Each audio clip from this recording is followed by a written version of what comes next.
Are we live? We are live. We are live. Hello, comics and pop culture people. It's your friend Brian, aka Bigby McFly, and I'm here with my friend Mr. Akins from What's on the Comic Rack, and Ricky from All Sorts of Works. Hey, hey.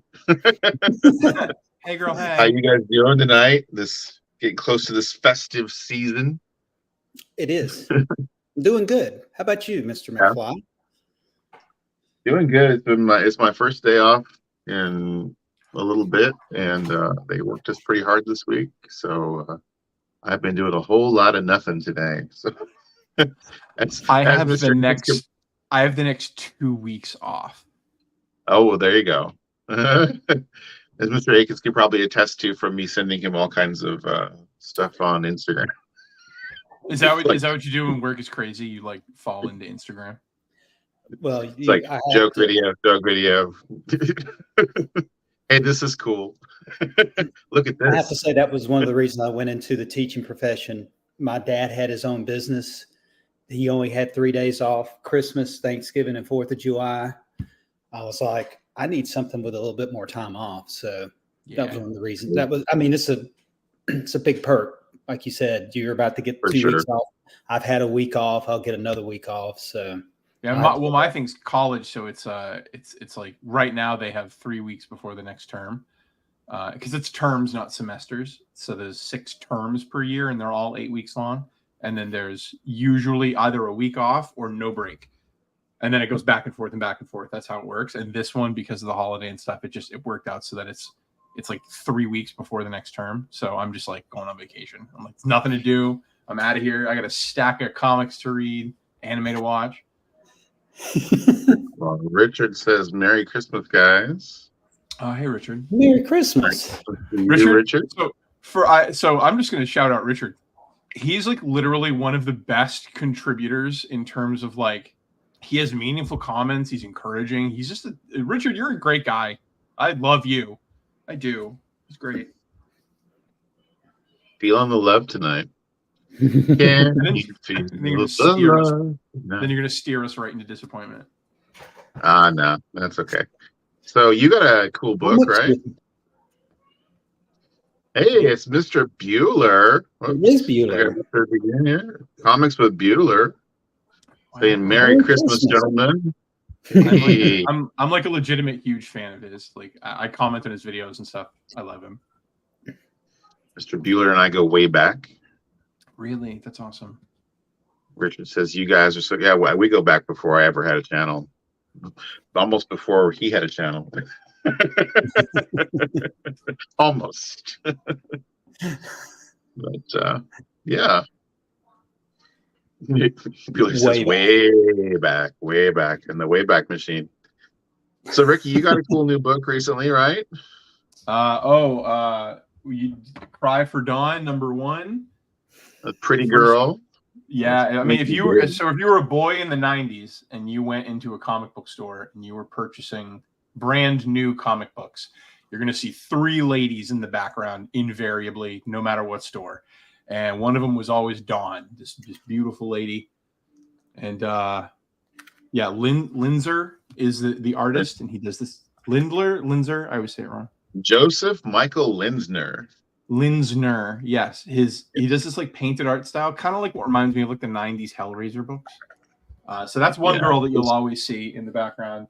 The other girl that you always see in the 90s when you bought comics was good old Vampirella. If charitably, this would be like a 2.0 copy, but it's all bound, it's all here, and it's a great reader, so I love to read it. And then the third one you'll see later on when I switch out the book. So it attacks Ricky when he's in bed too. So watch out. Without context, that's just great. Just go back and watch all of Ricky's videos. There's one where that comic attacks him. Just watch all of them, and you'll find the one. Yeah, but, you'll get there. We'll take you off solo here. Yeah. So yeah. So you guys all ready for Christmas? You're not going to be out like trying to fight the masses doing the last minute shopping or anything? No. We finished shopping like literally like the week after Thanksgiving. Like we're those people. We get everything done. I'm even worse. A lot of times I get mine done like after Christmas. I think about, oh, what can I get people for next Christmas?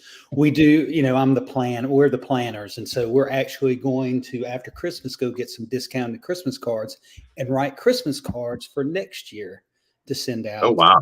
early. You are Wow. way prepared. Doomsday prepper. Exactly. I gotta say, Ricky, hey, thanks for getting that song stuck in my head earlier tonight. Don't you wish your girlfriend was hot like me? Yeah. Yeah. Yeah. So yeah, my wife made a really awesome dinner for the holiday, and I always take photos of my wife's dinner. Hey, Superboy, question for you: you collect Superboy 100 to 200? Like, do I collect them? I definitely collect. Richard here, throw him up. I do collect Superboy, but I do it loosely right now. Superboy is probably my latest collection that I've been getting into. And so, like, when I see Superboy, I have so few of it right now that when I see covers I don't own, I immediately recognize it. So I'm collecting them as they come up as they're cheap. He And says there's some crypto appearances in there, right? What was that? He says his LCS has them for cheap.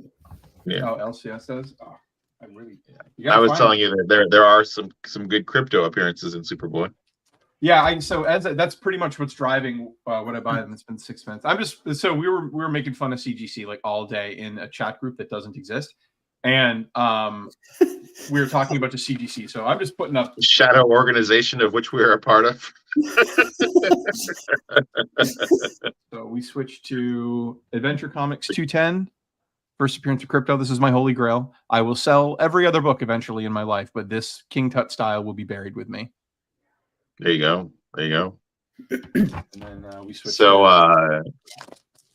yeah, I got to warn you guys ahead of time. Like, I was not super prepared, so my phone is like 35% charged, and I got it plugged in. So hopefully it doesn't die on me. But if I disappear unexpectedly, just hold on the fort. I'll be back. Okay. We'll be here. Bigby, do you have a book like that? Like, okay, this is my book. When my house is burning down, I'm going to go grab this book. Do you have a book like that? I have some. I'll give you time to think. I have some valuable books, probably like I've been working on my X-Men, or probably I think I got an 8.5 First Phoenix from Travel a while ago. It's probably the one that I would grab. I don't know. I've got some books that are more valuable than that, but they're not like important to me. It's like I've got that Atomic War #1, but it's just like it's just a book, Right. That's a sick book. I saw a low grade copy of that at on the footage for Big AppleCon, the one that just happened in New York. Apple. Oh yeah. What's it? Pop Comics was looking at it, right? Yeah, he had it. It was like a $3,000 book. So Bigby's talking down his $3,000 book. Yep. Found it at a junk shop for $5. But no sentimental books like, ooh, I love this book, and this is the book I'm going to grab. You know what? I don't. He's not sentimental. Having owned a business and having owned a shop, it's really hard for me to get that attached to a book anymore. But I'm trying. I see. More like the ones that are like the things that are like gifts from people are probably more important to me. Have more sentimentality to me than like valuable books. So like, so probably I grabbed the stuff like from Colossus and from Brandon, that they sent me. If you guys haven't watched Christmas with Cousin Colossus, you got to do it. That guy is awesome. Hey, it's John from John's Comics with Kids. That guy is awesome as well. If you guys haven't watched his channel, you definitely need to. I'm trying to. My phone is not cooperating. There we go. Thank you. Well, then maybe it's not a comic. Is there a piece of artwork you've done that you own? Ooh, I've done a piece of artwork. Can I have it and give it to anybody else, or haven't sold it to anybody else? Do you have a piece of artwork in your house that you've done and you go, yeah, I'm grabbing this before I don't know. Did you see that wood grain, that wood burned Indian maiden that I showed that was passed down through my family? That's probably something that I would grab. Yeah. Okay. Yeah. Good evening, Manny, the Hobgoblin Collector. Yes. John, you got it. I know you and I were on the same wavelength. You have a book that you're going to get buried with. Oh yeah, I've got my Avengers Annual number 10, and the reason that one's so important to me is I remember buying that one off the rack with my own money. I remember earning the money to go and buy that comic and looking through the spinner rack and spinning the rack around, and however old I was then, 10, 11, 12, whatever I was, it was about the fights. I'm looking through the books, and people hate that cover. They talk about how bad that cover is, the Al Milgrom cover, and they talk about how it's just not a great first appearance cover for Rogue. But for I love the art in that book. Yeah, the art inside is like Michael Golden is a god, man. His art is amazing. And especially in that one, it was just absolutely amazing. And that was the thing. That cover made me pick it up because it's watch Iron Man defeat, see Captain America defeated, see Iron Man immobilized, the new, Brotherhood of Evil Mutants and that kind of thing. It was all those taglines they had on there made me pick that sucker up and read it. And I've got it down there, and it's like, it's got so many spine ticks, but I love that comic. And I think it's just amazing. In fact, I read it not all that long ago again. And it's Do you guys have oh, go ahead. Sorry. No, go ahead.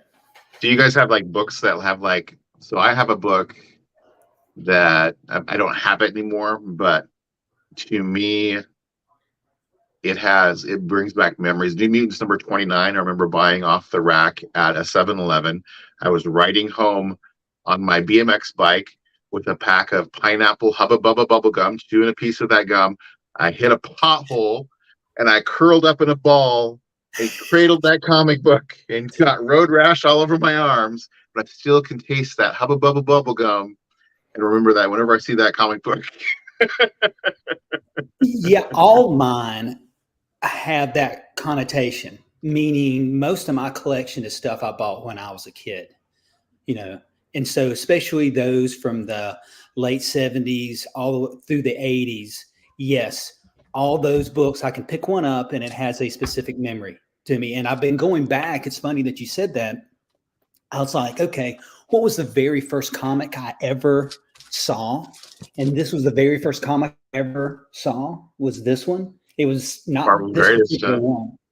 Yeah. Right. Say that again. Oh, I just said Marvel's Greatest. Yeah. That's awesome. And so this came out April 1976. So sometime after April, I'm going in my brother's room when I'm not supposed to, and he has a stack of comics. And this one was on top. He had primarily Fantastic Four comics. And so, yes, I can distinctly remember going in there and picking this one up and picking up all the other ones that he had. And, as my wife would say, that may be the reason he doesn't talk to you very much anymore. You took all his comics and cut them up into pieces. So, yeah, I've been going through and I've been looking. You can go on Marvel database and you can click, okay, April 1976, and you can see all the other things that have come out. So what I did, I started going to the next week, and the next week, and going, oh, I remember that comic. Oh, I remember that comic, Right. but I didn't have any of these other ones. And so, you start doing research, and I started doing research on this one. I found out that I thought this was the exact same cover that is on Fantastic Four number 82 or 83. Oh, it's not a reprint. It's a recreation. It's a recreation. They redrew this cover. The cover doesn't it's the exact same poses and everything, but it's the exact same, artist. It's Jack Kirby and Joe Sinnott, but they completely redrew the cover. They just redrew it. Huh. And I'm like, That's cool.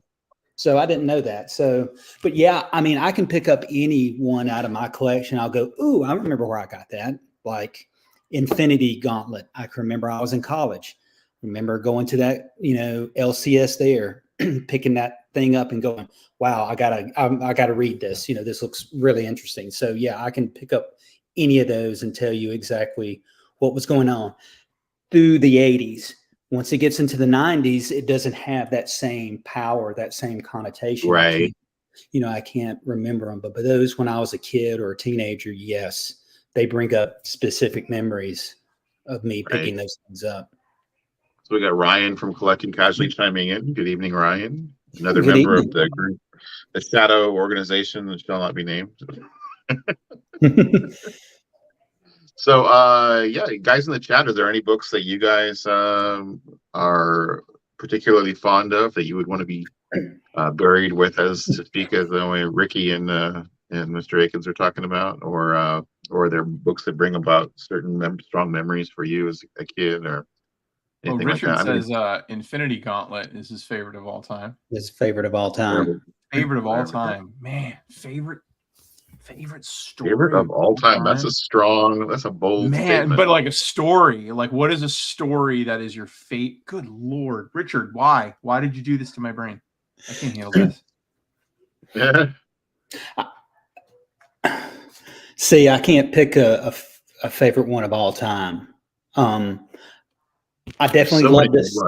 I know the first one. I know the first story arc that I loved, and that was and it's another. I got out of my brother's room.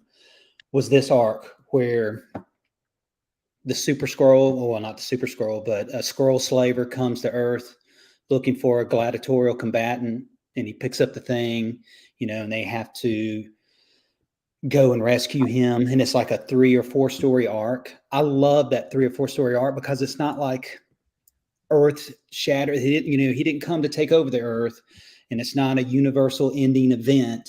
It's a nice space adventure. They go off on an adventure. It's almost like The Hobbit. Oh, we're going to go off on an adventure, and we got to go save our friend type story. And I really enjoy those type stories.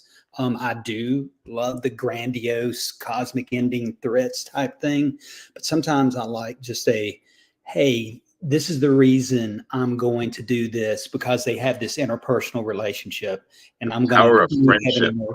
Yeah. So, that there's an X-Men annual that I keep thinking about. There's an issue where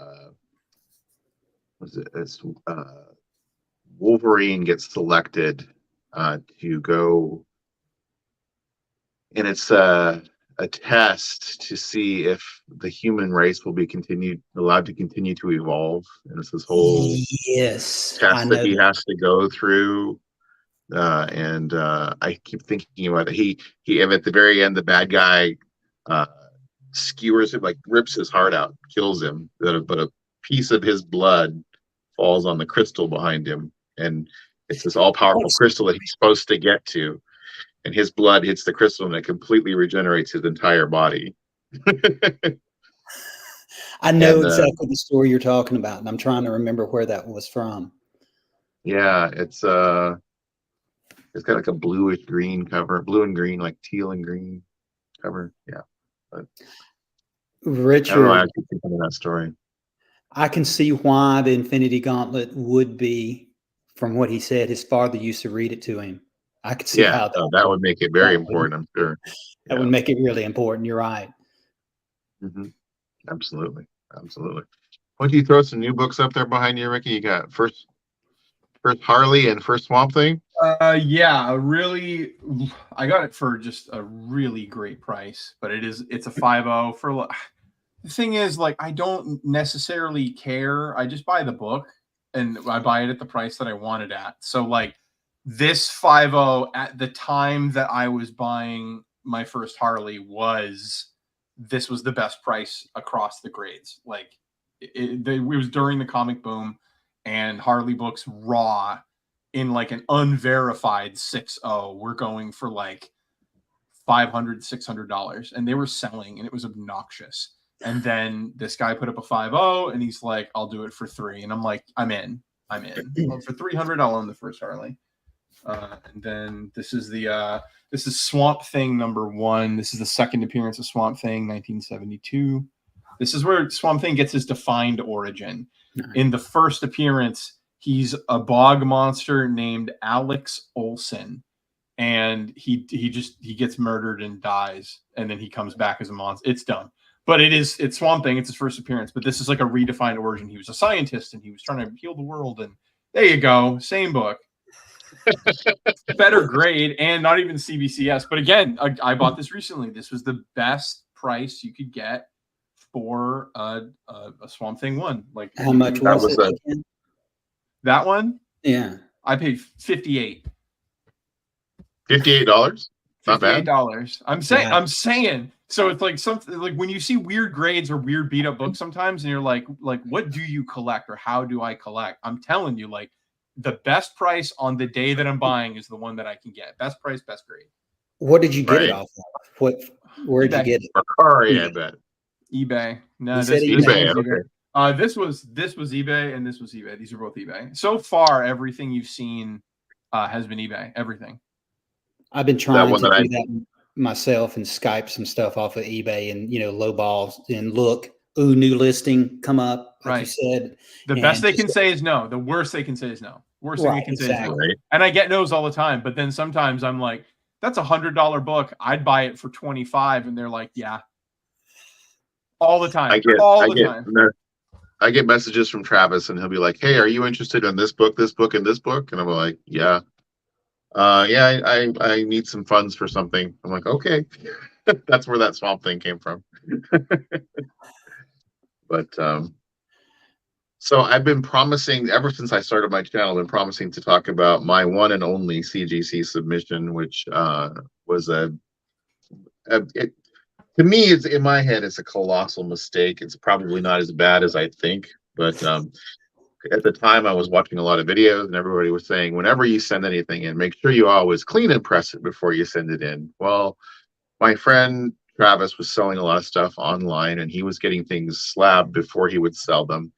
And he said, "Oh no," he's like, "I'm going to have a submission coming up where I'm going to have space, in the submission if you want to throw in a few more books to get me to the point where it's, worth submitting." And I was like, "Oh, I don't know." And I kept putting him off while this one came up, and he showed up and was quite persistent and hey, we should really do this. And I was like, okay. He's like, we'll pick out some books that we're sure are going to be real high grade in the nines. We'll try to get 9.8s, and we're just gonna knock it out of the park for you. Well, so we went through, we picked out what we thought were the best, and the submission came back, and let's see. So this one wasn't too bad. This is the one per store. I'm gonna make myself big. This is there we go. The one per store, Batman 92, the first appearance of what's her name? Can't think of her name now. Punchline. When was the submission? Right. When was this? This was before I started my channel, actually. So about a year ago, a little over a year ago. So first appearance of Punchline. That one came back in 9.8. So there we go. No cleaning, no press. No clean, no press. 9.8. So we go from that to what am I doing? Got all the best stuff coming up here. Let's see. How many books did you submit? 5 books. Okay. And let's see here.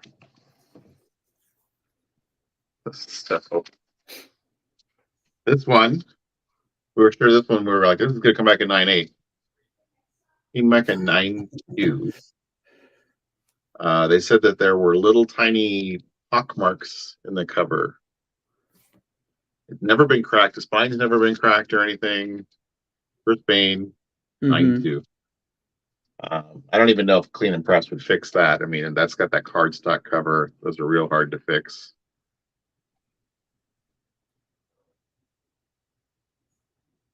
This is going to be the bad one. Let's see here. So we're getting lower. Each one's got a lower number. No, this is the real bad one.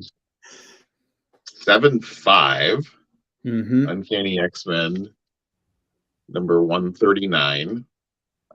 Is slight spine stress. Dan looked at these when he was at my place, and he's like, "Yeah, clean and press. There's a little dirt on the back. A lot of these things." He's looking this one over, and he goes, I don't know. There must be something, but the grader's notes don't really say anything about. It's just slight spine stress. Nothing super impactful. But 7.5 on that one. Now that's when you guys are going to go. You guys are going to think like, oh, what a whiner. But keep in mind how valuable this book could have been if I would have got it cleaned and pressed.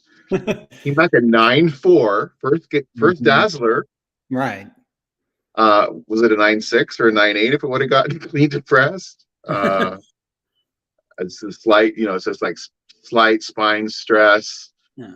And Dan looked at it, he's like, well, yeah, I think it looks like it could have, the back of it could have used a little bit clean, but so what a whiner, 9.4, but Richard says, in his opinion, they give low numbers if you don't use their presser. Try to encourage you to use their services. Do you think that's true? I don't know if that's true or not. I know a lot of people who use third-party cleaner and pressers, and they do great. But I don't know if it's true, but I wouldn't be surprised after everything that's been happening. I've heard of my LCS. There's 3 letters that will send him into a blind rage, and it's CGC.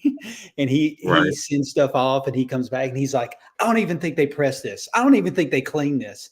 But look at this. It's still got dirt on the back of it, Well, there's such a thing too as reversion too. So like if they clean it and press it and they take too long to grade it, then the thing will revert to what it was before. Mm-hmm. So this is the one that makes me the most upset. I have pictures of it before I sent it in. It's Dreamwalker #0, which is an extremely rare book. It's the first appearance of the Goon. I was lucky enough to find it at a comic shop in their discount bin for $5. Mm-hmm. How valuable is this book, Ricky? Like an 8.0? I mean, probably like. Let me check right now. There's literally only like a couple on eBay. Well, it was a high 9s before they got their hands on it. Whoever the idiot was who was counting the pages put a nice thumb bend in it over here on the side, and that is the reason it got an 8.0, as it says thumb bend. So it's not as bad as you might think. So a Dreamwalker 0 in a 9.2 autographed by Not Powell. But it's a CGC witnessed autograph. 9.2 is going for $489.99 or best offer, which means I could get this for $400. So your book, there's a 6.5 going for $200 right now. So I'd say comfortably somewhere between $200 and $400. I know it's a big range, but it's not as catastrophic as you think. Yeah, I was thinking when we sent this in, we were thinking it's probably a 9.6. 9.4, if it's 9.6. a 9.6, you could be easy. You could have been at $1,000 because there's just not many. Yeah. The thing is, the population. We just looked it up, me and my friend, because I wanted to buy that 6.5. The 6.5 is the lowest on the census, by the way, and it's on eBay right now. But the census it's literally in the 80s. I remember it was like 86 or 88. Like it's a low pop number. Yeah, and they put a thumb crease in it. Dan and I were looking at it. Dan, at the time, Dan, it was not the brightest of light outside, and he was looking at it, and he said he thought that the thumb bend might even break color, but I don't think so. But I was pretty upset that I have pictures before I sent it in. There was no thumb crease in it. It's a beautiful book, and they put a thumb bend in it, and then had the gall to downgrade it because they put a thumb bend in when they were counting the pages. So. Lowe's Comic Journey says he used CGC twice. It felt they weren't good, started to press his own books and feel he got better results. I think most people feel like they get better results when they use either a third-party presser and cleaner or press and clean it themselves. Yeah, I do want to get into pressing books. Like, just if I'm out hunting and you find it for $1, you know what I mean? And it looks high grade, like, hey, that'd be cool. Send it off. I got a press for Christmas like 2 years ago, and it's still in the box. Oh, homie. Yeah, I just haven't broken it out. And last year I got the book about the Captain Mike's book about CPR and everything else, and I was like, oh yeah, and I've read a bunch of it, and I'm like, still haven't cracked the press. Ricky, have you ever sent anything off to CGC? No, I haven't. And I imagine, because I selfishly, I bet the video would just do well. First CGC submissions ever blind are like gold on YouTube. So I'll do it eventually. But like, I don't know. I think some of my rarer raw books I'd probably send in. The ones with the I mean, I don't know. I'd like to press them first, though. That'd be fun. Yeah. So yeah, that just, I don't know. Maybe I'm a whiner about that submission, but I was just like, it put a bad taste in my mouth. And then after that, Travis came around to the idea that he should clean and press every book that he sends in, and he's gotten better results. I've always just, I'm not a big fan of graded books, but you know, I'll snarf them up if they're offered to me at a good price. And a lot of times Travis will get his books back and he's not enamored with the grade that he got or he was thinking he was going to get. So he's just like, just get it out of my sight, you know, kind of thing. Yeah. So graded or ungraded, I don't really care. It's the best price and the best quality. But I would say once I'm above $2,000, I'm getting graded, because like I need to guarantee that I'm not going to get it. And I didn't mention the middle gatefold is missing or whatever. Like I don't want to play with that. So if I'm buying a book that's in excess of $2,000, I'm getting it slagged. What was it? I was watching Bronze and Modern Gods, and Richard on there got a first appearance of Black Cat, and he got it off of eBay. When he opened it up months later, he opened it up and one of the inner pages had been torn, like half the page was torn, and they put Scotch tape on both sides of the page inside to fix it. So nice. Lowe's Comic Journey. CPR. NYX number 3, first appearance of X23. X23. Got it signed by Casada and came back at 9.8. There you go. There's a success story for you. Awesome. Yeah, I sent stuff off to CGC just for the experience. I think I picked 5 books. I said, I just want to do it because, again, you were watching all these people on YouTube sending their stuff off to CGC. It was before I had a channel. And I just wanted to do it to see what I would get. And again, no clean, no press. So they didn't come back very good grades. You want me to go get them? You can if you'd like. Yeah. Okay. I'll be right back. I'll introduce these and change the background. All right. House of Secrets 92. Pop you up here big. Hang on. House of Secrets 92, first appearance of Swamp Thing, 4/5. Off-white pages. I just got this like a couple weeks ago. It was 1,000. But 1,000 for Swamp Thing, but not Swamp Thing, right? Yeah, Swamp Thing, but not this Alex Olson. Swamp Thing, but not Swamp Thing. But yeah, so I paid $1,000 for this. I bought it because $1,000 should get you like a 3.5, a 4.0, but like a 4.5, usually they're like 1,300. So it is a beautiful book, Los Comics. Jimmy's long lost cousin Alex. And then San Diego Comic-Con Comics number 2, first appearance of Hellboy and Monkey Man and O'Brien. And it's a ridiculous cover, but I absolutely love Hellboy a whole bunch. And so is that Sergio Aragon's cover? Cover the Gru guy. Who's the artist so on the cover? This is one of those CGC labels that just gives you the name of all the contributing artists in the book. It doesn't. It doesn't give you that detail. Is that even? I was just wondering if there was an autograph on the artwork on the front. D. Martin. Okay. Never mind. I wish I could get this like to focus. Dean Martin. Wow. Yeah. Dean Martin. Yeah. I'll switch those back. Talented singer and cartoonist. There's no order to this. I'm literally just grabbing what is all my CGC books in a pile. Here's a book. And here's a book. Jimmy Olsen. Yeah. First appearance of that Thanos guy. Yes. The first on TV. First superior character. And then first appearance of Eclipso.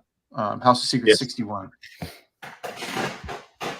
we were discussing the other day, for those not in the loop, we're discussing Thanos and Darkseid and their similarities and Yeah.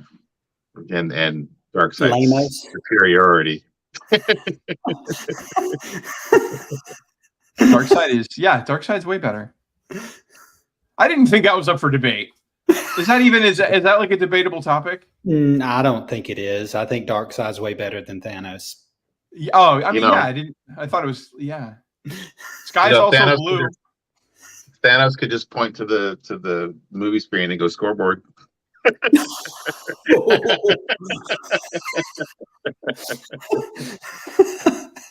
You go, oh, no. Zack Snyder's Justice League, you didn't even make the cut. Oh, you know what? That was like, they did him so dirty. They turned him into like a Mortal Kombat 2 villain. It was so stupid. I hated how they did Darkseid. I hated it. Especially like even from, let me just geek for a second. Even from just like a movie story. A little diatribe here. yeah. Like, so even like as a movie story beat, it made no sense because like in the Zack Snyder movie with Darkseid shows up and they show this big battle sequence and Darkseid gets his ass handed to him. They're saying he's this like super crazy threat and oh my God, when he landed, everything sucked. Are you kidding? You beat the hell out of him and you sent him packing in the one fight you had. Like what prolonged conflict are you describing, you ladies on an island? And so I didn't get it. And so then years later, when he comes back, he's like, oh no, Darkseid's here. We can't let him get here. Why? Because then we'll just hand him his ass again. I don't understand. It didn't make any sense. He should have come through the portal and literally wrecked house. Like they could have just, because a throwaway line. Oh yeah, you want to know what actually killed the dinosaurs? Darkseid's angry ass. Like the Themyscirans were there, and so were the Atlanteans, and he killed all the dinosaurs and the Autobots, and like it was just awesome.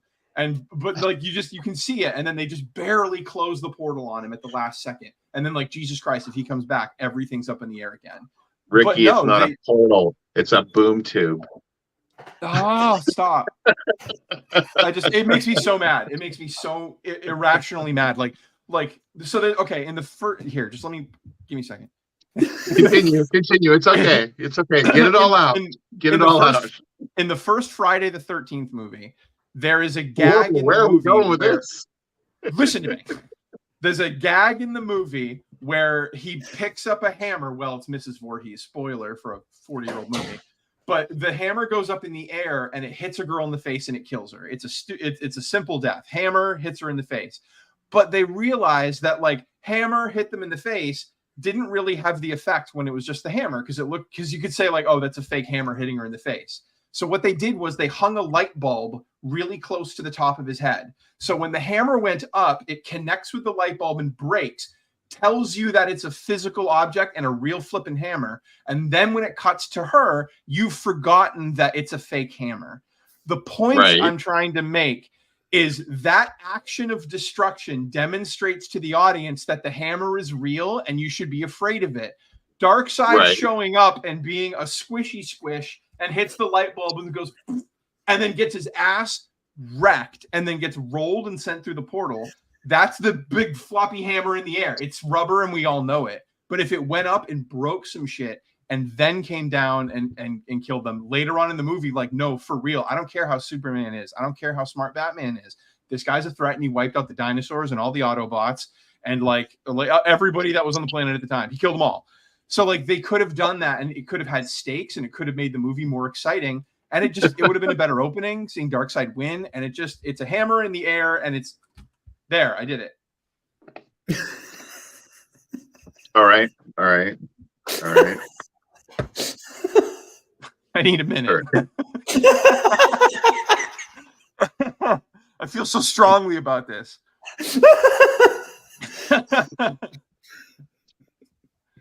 Well, Richard says no. Thanos is his favorite villain, but Darkseid would wreck him. So there you go. Yes. Yeah. No, see, I think you have that type of feeling, and it's funny. I don't have that type of feeling about Marvel movies, but I have that type of feeling about Batman versus Superman movie. I'm like, the whole thing is supposed to be this big leap for Batman that he's finally going to kill somebody. That's the way it should have been. He shouldn't have been killing all these other people all this other time, because he's become what he was been fighting this entire time. These guys killed his parents. He's not going to become that. And so you should have built that up, that I've got a no killing code and I don't kill. And I've gone through hell and high water not to do it. But then this threat comes around and I'm like, the only way I could stop it is to kill this guy. And then when he finds out he's human, that scene makes sense of, ooh, I'm going to kill something that has a father and a mother, and I'm going to kill a man, not this existential alien from another planet. And you just didn't get that. It was just, hey, Batman's, clubbing guys to death, and, in his Batmobile with a Gatling gun, mowing down, bad guys like they're blades of grass. And I'm like, well, he's killing people all the time. What's the big deal about him killing this guy? You got to make it to where it's a big deal for him to kill this person. And they didn't set that up to have that big scene, right? And that's the reason people make fun of it, I feel. So, but that what I knew about Batman, I assumed, like, the first time I saw that movie, I assumed he was firing rubber bullets or something, because I'm like, well, Batman doesn't kill people. When are they going to explain he's not killing people? But the cars, he was exploding. I'm like, no, you're right, yeah, no, I get it. But the first time I saw it, I was like, oh, he's not actually killing them. Oh, wait, yeah, he is. I was like, wait, what? Pulling that crate with the, his cable and smashing that guy's head into, mush. I'm like, he's killing people left and right. It's not that big of a deal for him. And so why would be killing this guy that big of a deal? So believe it or not, I have a baseline of forgiveness for these movies, because especially with DC, like Marvel's doing it now. You guys are getting multiple Spider-Men, right? Like but they're main characters now.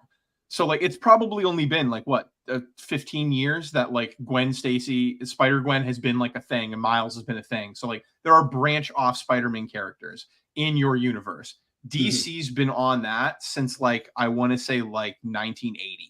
Where it's just, there are different characters of Superman that are their own characters living in their own universe, and we'll get back to them eventually. And so like, DC's been doing that for a long time. So it's easy for me to look at the movies and say like, no, this is just another pocket dimension. So I don't have to compare Batman to every other iteration of Batman and say, you are now the standard bearer for Batman. I'm saying you're one of 25,000 Batmans that I'm aware of. And so I can be more forgiving, but I can still think it's a lame Batman. It's still just a lame, uninteresting Batman. Like, what's your take on it? Like, oh, you're ultra violent, and there was apparently a dead Robin, but you never touched on it. You never gave me any details. Boring. It's funny that in the comics, especially during the 80s, that Captain America had a big code against killing. He killed somebody, and it was a big deal. In that picture I showed where he's got the Uzi I used for a gun cover.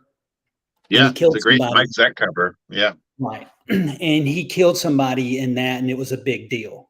But when the movies came around, he's killing people left and right, and I'm not even thinking about it, because I guess they set up the character as, listen, he's been in war. Yes, he's been in World War II. It's, it's not as big of a deal. And it didn't faze me when they were when Captain America was killing somebody.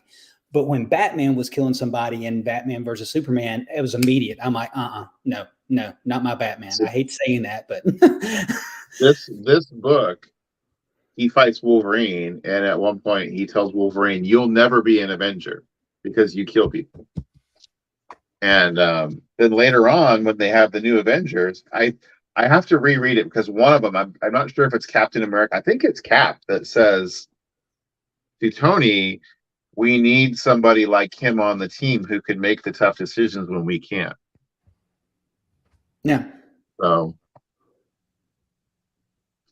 I don't know. Okay. You want to see my CGC submission, my only submission? Let's see. Do you see where we have this in common? We've both only done one submission. Right. And I turned in 5 as well. This one was strictly because I love the cover. That's a good grade. That's a good grade. And it ended up being a good grade. And this is one I read over and over and over again. I think a lot of times I was sitting there thinking that if I submit these things, it better be one I haven't read as many times. But I've got an extra copy of this, and sometimes I like to present these just in the case. It's a piece of artwork, and Yeah, like you said, it's not a bad grade for not having a clean and press. that is a great book. I think that's probably the first time that they really showed the immortal Hulk kind of thing, where Yes, Wolverine stabs him through the heart, through his chest, and kills him, right? And then he comes back to life. his ability to his healing factors is jacked up as Wolverine's, and plus he has the invulnerability to go with it. So Yeah. So hot Yeah. take, I like that art. I think Hulk looks stupid. I've always thought Hulk. I think Wolverine looks dope. I think Hulk looks dumb. I've always just thought, I don't know. I think the Wolverine looks sweet, not detracting from that, but the Hulk looks dumb. 8.5. That's Jubilee, right? Yeah, Jubilee. and that's because if you can see, there is a horrible bend that I didn't even notice. I don't think you can see it. I can't get it on the camera right. No. No. Oh, a little bit. Yeah. A Little little bit of bit. a bubble. Yeah, a little bit. Okay. If it had pressed, cleaned, a 9 at least, I think. Probably, I yeah. think that's fine. 8.5 is fine. 8.5. Well, we're going down. I actually put these in number order. This one I had as a kid.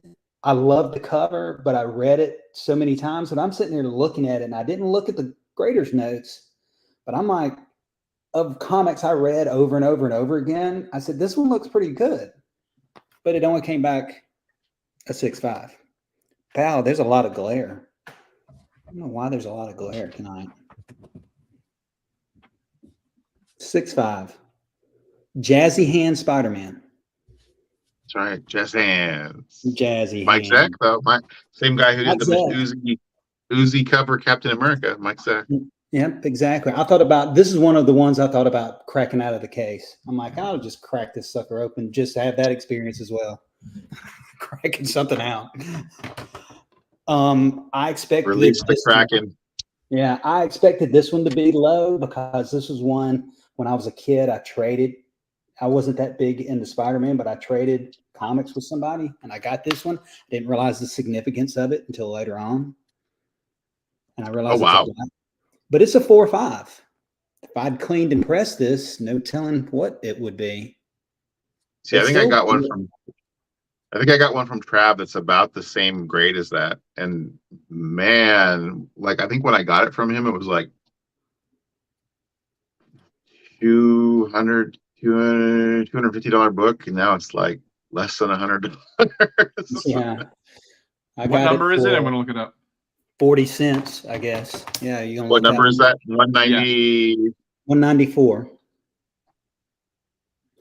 And it's one of those all black covers. Now that I think about it, I can't believe Colossus Collector doesn't have this. He loves those black covers. It's a lot of spine. It's a great character too. Yeah. I'm looking. It's still going down. It does look like it looks to me as good as that 6.5 I just showed. So there's a variant on that. I can't tell from your screen. So the upper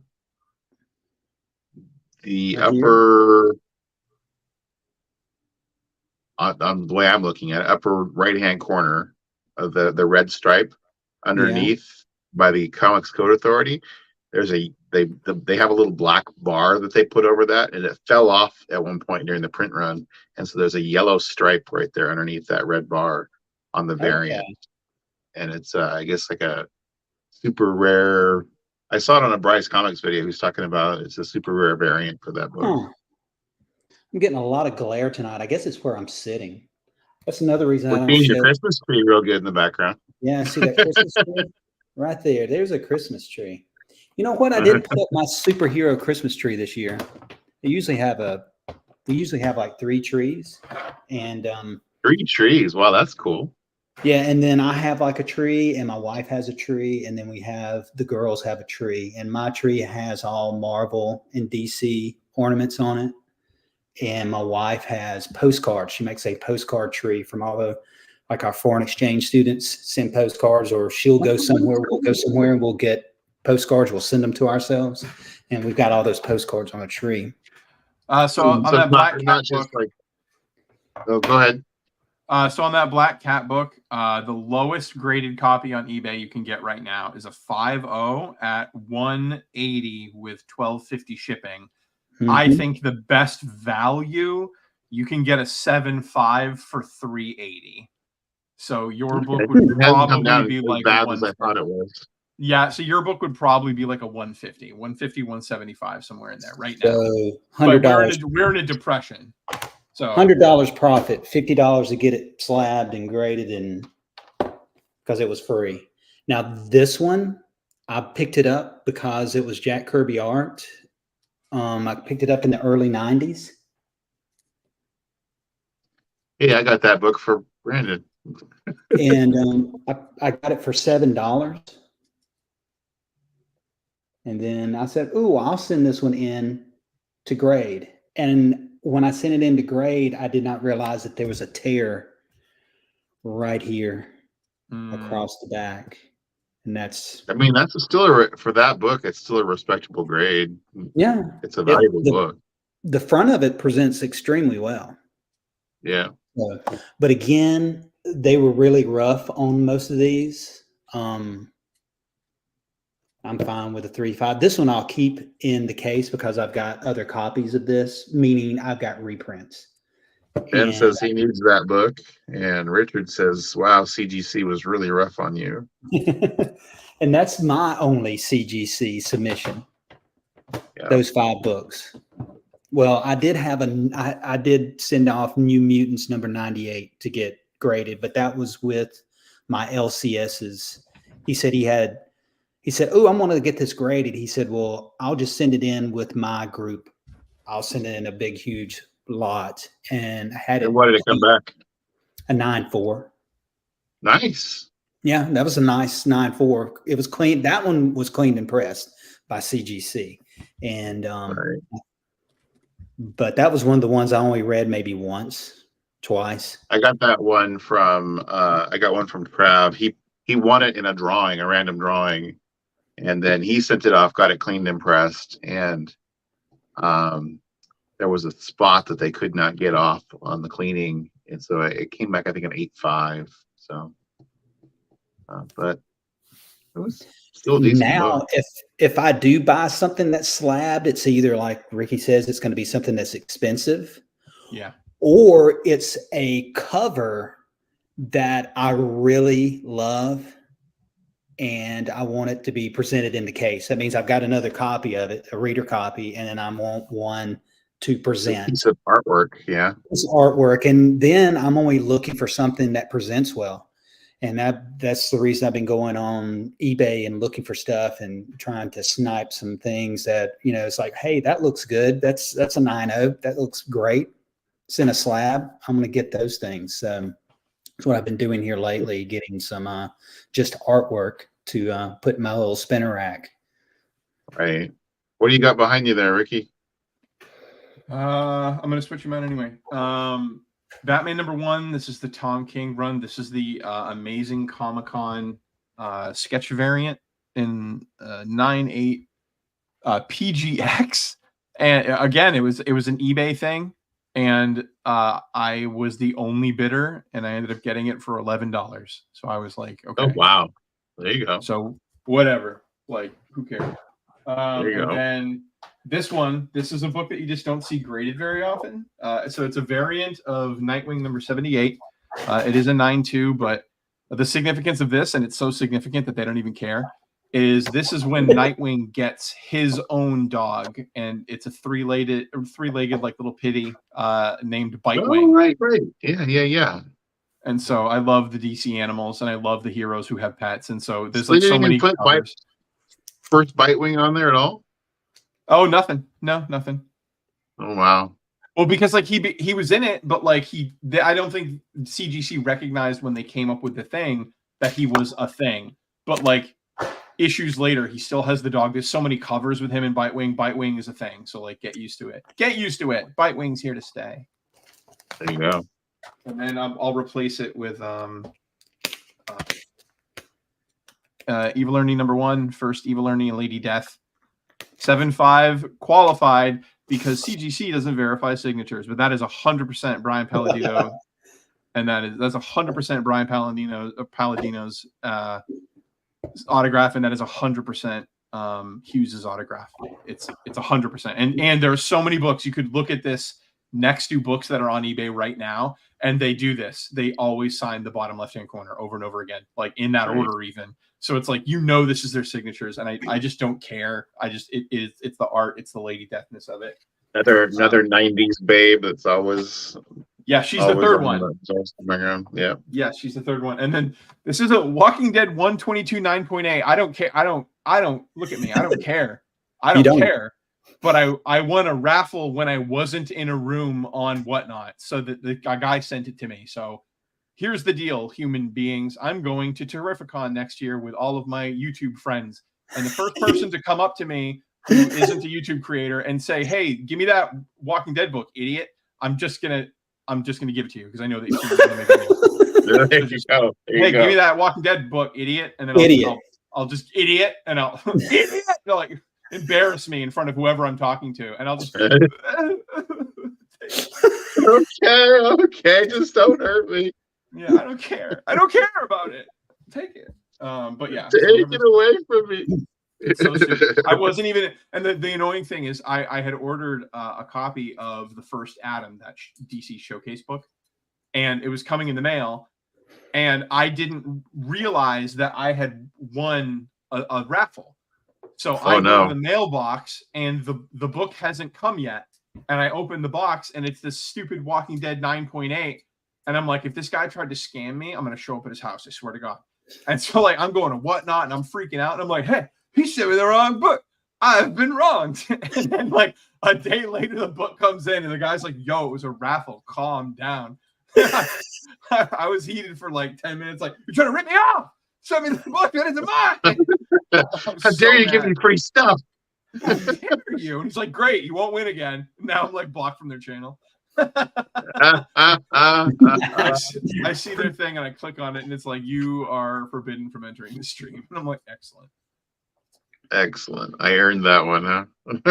Oh yeah, that was stupid. It was stupid. But I thought it was good too. Tell someone you won a competition. Don't just or a raffle. Don't just send him stuff thinking it's a bomb. You got any more slabs to show there, Mr. McFly? I got a cool Christmas present, an early Christmas present. It's a colored pencil set. So I do not do color. You guys know I don't do color. So is that like a political decision? I am now working on. He didn't hear you. What's that? I said, is that like a political decision? You don't work. I see no color. Black, and it's love sees no color.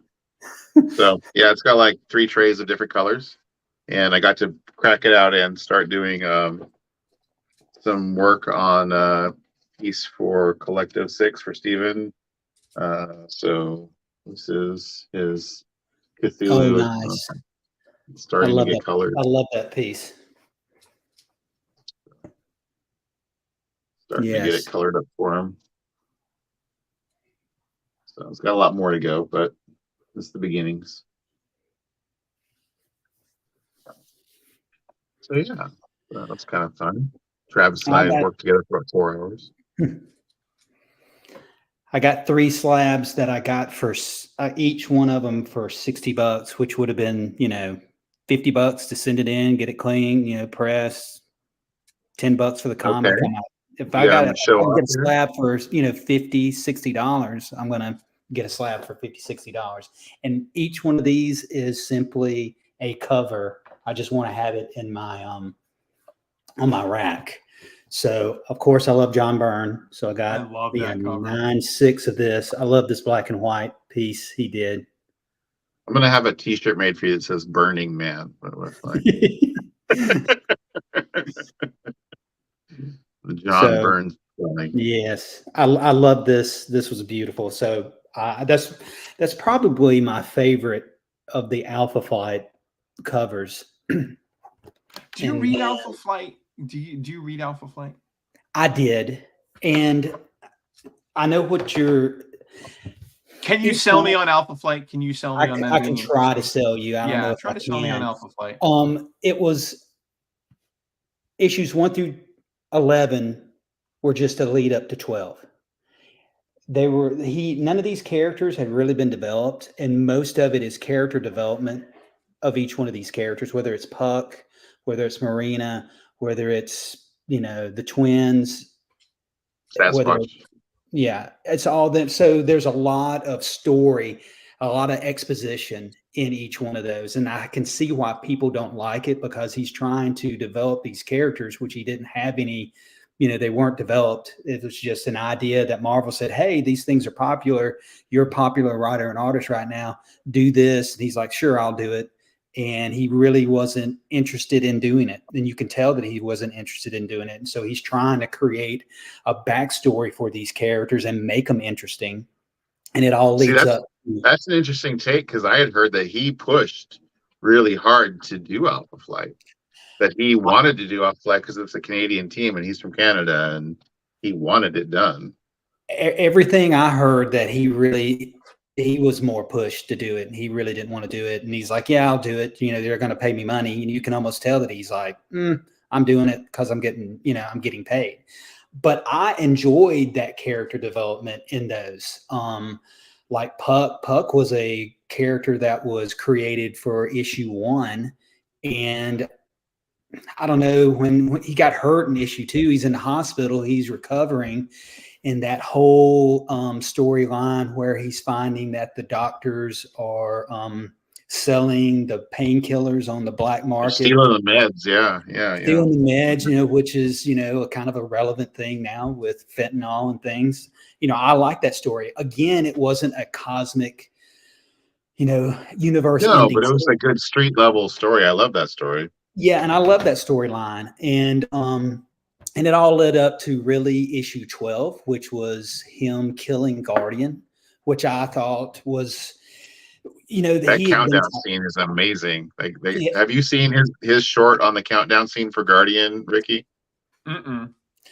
And so Guardian goes through this huge fight, and the only way to beat the bad guy, he's got this super suit with this huge power pack built into the suit. He disconnects the power leads and he electrocutes the bad guy, but the suit's going to explode and kill him. And he's like, I've got seconds to take this thing apart. And he's like, I've done this a million times. I can do this.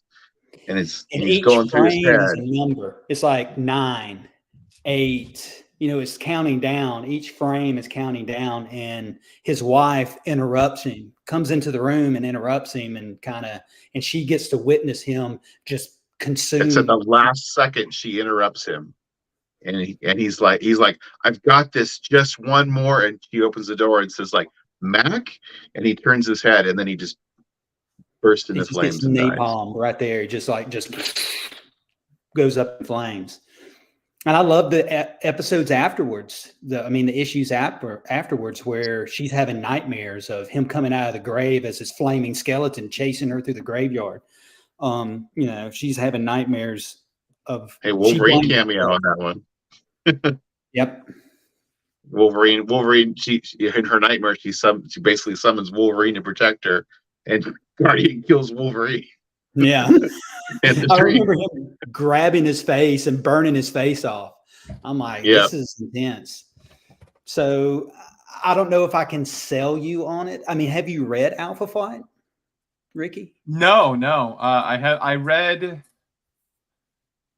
read all of the 90s and early 2000s Avengers, like all of it. I had an Avengers and an Iron Man run, and I read all of that. That's back when I was specifically Marvel.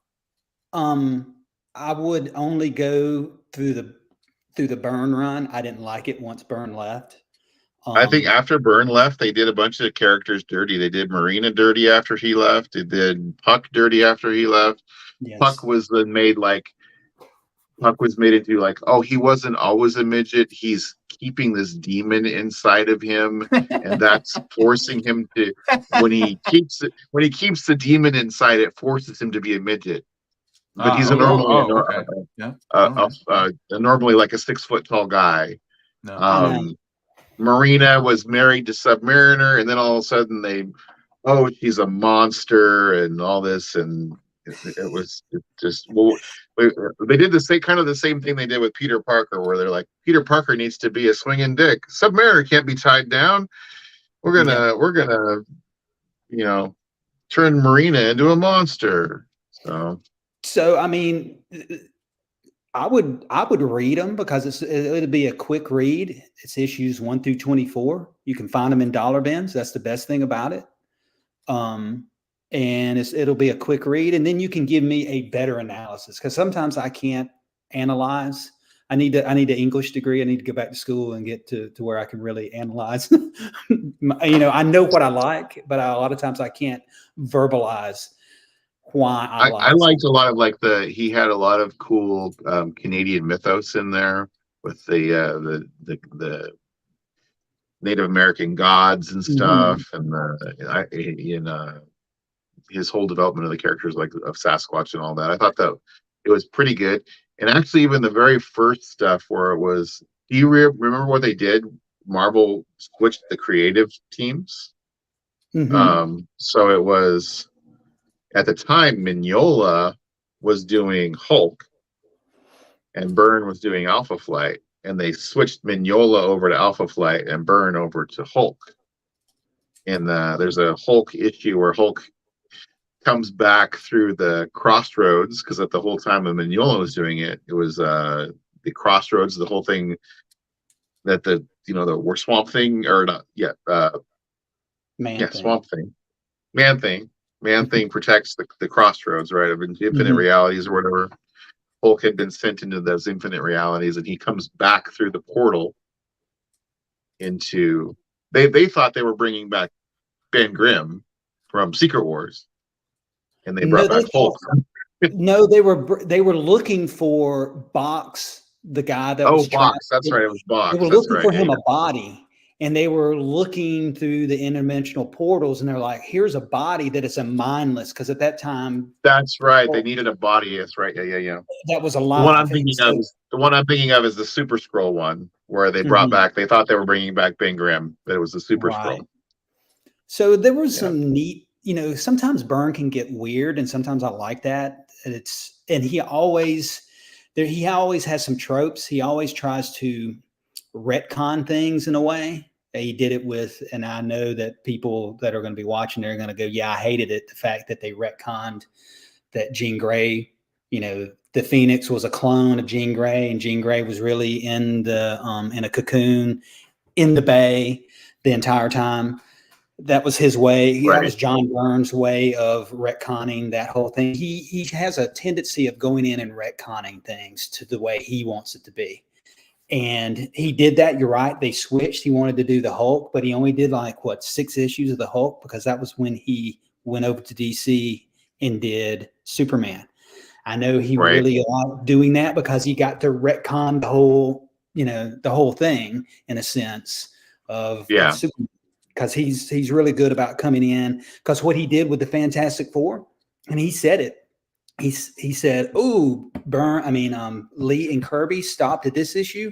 I'm basically going to forget all this that happened in between, and I'm going to start it off like it's starting off at the end of the Lee Kirby run for Fantastic Four." And he said that in an interview. He said, "You know what? I forgot about all that other stuff. I didn't even care that they, I picked and choose some things out of those issues between my run and Kirby's run and Lee's run.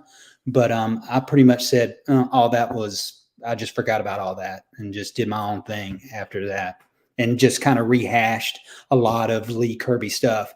Byrne never really created very few new characters. He always took somebody else's ideas and just moved with those ideas that were already established. And I think what you were also saying, one issue I'm having getting into reading comics now is I don't know a lot of the backstory of this, that, or the other. And so when I start reading a comic, they start referencing things and I don't know what they're referencing. With you, like you were saying with the Hulk, I knew what was going on in the Hulk because I was reading that. And I'm like, ooh, this links with this. And I like the fact that things were linked together. They lined up. Yeah. Yeah. And I knew that this led into this. And because this happened, and this happened, now I seem to pick up a book and I'm like, I really haven't read religiously for 20 years. And so I'm like, I don't really know what's going on. And that's the reason I seem to go back and read older comics, either reread something I've already read or pick a new comic that's an old comic and read it. So I seem to know more then than I do now as far as storylines. I knew everybody's storyline. I knew what was going on in the Hulk. I knew what was going on in the Avengers, and this leads to this and this leads to this. There seemed to be the stories were building on each other, and I don't think that's so much happening now. There's so much included storylines. I can't keep up with stuff. So I was just watching Bronze and Modern Gods the other day, and they were saying they're reading the new Captain America series that just started, and they're like, oh my god, it has editor's note, see issue such and such to find out what happened. They're going back to that continuity thing where they're starting to tell you, like, if you want to find out more about this, go read that, this happened 5 years ago or whatever. And they're tying in a lot of history now, so you can actually and pointing to where you can find it out. And so I thought that was really a big step for them. They're like, it's like going back to the old, Marvel of the 80s. They're like, it's really good. So, Jim Shooter had a standing rule and the writers hated it, that they were supposed to do that. That if you have something, you reference this guy, you've got to put it in, that this is where it came from and that kind of thing. And that was one reason they hated Jim Shooter so much, is that was just one of many reasons that they felt hamstrung by, well, I have to say that this happened, or I have to make a reference to it. I can't just clean slate it and go, I want to put this guy in here and I want him to be this way. And you go, well, he really can't be that way. You have to give some kind of explanation as to why he's doing that now, because this was the last time we saw him. So, right. Yeah. So yeah, I thought that was kind of cool. He's like Marvel's back. And I was like, well, okay, that's cool. I mean, because he's really hard on them. That makes me not think too highly of Marvel, quite frankly, because DC. I'm reading a DC event from the year 2020, so like only 3 years ago, and they're using editor's notes. So Is it special that Marvel's doing it now? DC's been at least doing it. No, they used to do it, and they got away from it, is what they're saying. They used to do it all the time. You could follow storylines, or if you weren't familiar with what was going on, they would say it would say how long have they not been doing it? Oh, probably since the late 90s. Yes. Ew. Yes. Ew. No, DC events are DC events. Like if you're reading Superman and they give you the checklist, go read Aquaman, go read whatever the checklist is. The problem with the DC checklists, though, the disadvantage of doing it that way is that you end up telling the same story like 25 times, just from different characters' perspectives. That's kind of how they do it. So, for example, Blackest Night. We all know Blackest Night. Black Green Lantern rings land all over Earth and resurrect dead characters. The way that they told that story was, if it said, go check out Wonder Woman's Blackest Night tie-in, you go check it out, and it's someone from Wonder Woman's past shows up and says messed up things to her to make her doubt herself, but through the power of believing in herself, she punches a zombie and it dies. And then it says, okay, now go check out Superboy. And you're like, oh, okay, cool. What's happening in Superboy? Someone dead from his past shows up, makes him doubt himself. And then through the power of remembering how good he is, he beats the Black Lantern ring and sends it home. It's the same story. Zatanna meets her dead dad. He makes her doubt herself. And then through the power of friendship and the Teen Titans, she beats him. It's the same story over and over and over again. And they call those branching stories. And it's like, all it was like a side story with a character who was impacted by the major event, but still the major event in itself is existing wholly in issues 1 through 7. I don't know, Richard. That may be a good point. I don't know if that's when that started, but you're right. I remember, I think Secret Wars is what I remember seeing stories from different characters' perspectives the first time, where it was the same big crossover told from different, because those portals appeared and it would be calling out to the heroes to go through the portal, and it was always, so the end of an issue was the Secret Wars tie-in, like what's, Spidey's like, my spider sense is going off, what's going on over there, and he swings through the portal to check it out, and it's like, then it's, every team, how did they get there, so or every character. What do you got there, Ricky? Swapped it what are you about to switch out? Let's see some scot-free. What I swapped out was the first appearance of the question. Nice. And then this is literally all of the questions. So this is the first appearance of the question. Second. So in these, if you didn't know, in these issues, this is a Blue Beetle forward comic. The first story is Blue Beetle. It's a Blue Beetle story. They're all Blue Beetle. But then the question is the second character in the story. They're in the same area relatively, but they're not like interacting with each other at all. They don't do it until the last issue of the 5-issue series. Do they ever actually meet up and have an adventure? These are just like two very different stories. And it's all Blue Beetle, and it's boring. Blue Beetle's so boring. But the question's a cool character, but he doesn't really get fleshed out in this 5-issue series yet. This is the last issue of the Blue Beetle in question team-ups, where he finally gets that blue iconic suit that we're familiar with in Justice League Unlimited. But this is the first time they meet up and have a story, and it's fine. This is unironically probably one of the single best character introductions. If you're the type of person who would say Hulk 180, yeah, Wolverine shows up, but he's not the Wolverine we know. And then in 81, that's the Wolverine that we know. This Mysterious Suspense #1, the first solo story of the question. This is after obviously his first appearance in that 5-issue run. It's after their final issue in that capping off that 5 issues. This is what builds a character, and this is like the coolest, one of the cool. Can I tell a brief story of it? Yeah, sure. Okay, so he works for kind of like a corrupt news network. Charles Vic Sage.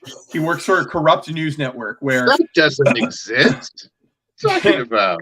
There's a rich guy who owns the network, and he has like 4 shitty kids, and they're just the worst. And they're like, we want to just sell soap and cigarettes to kids.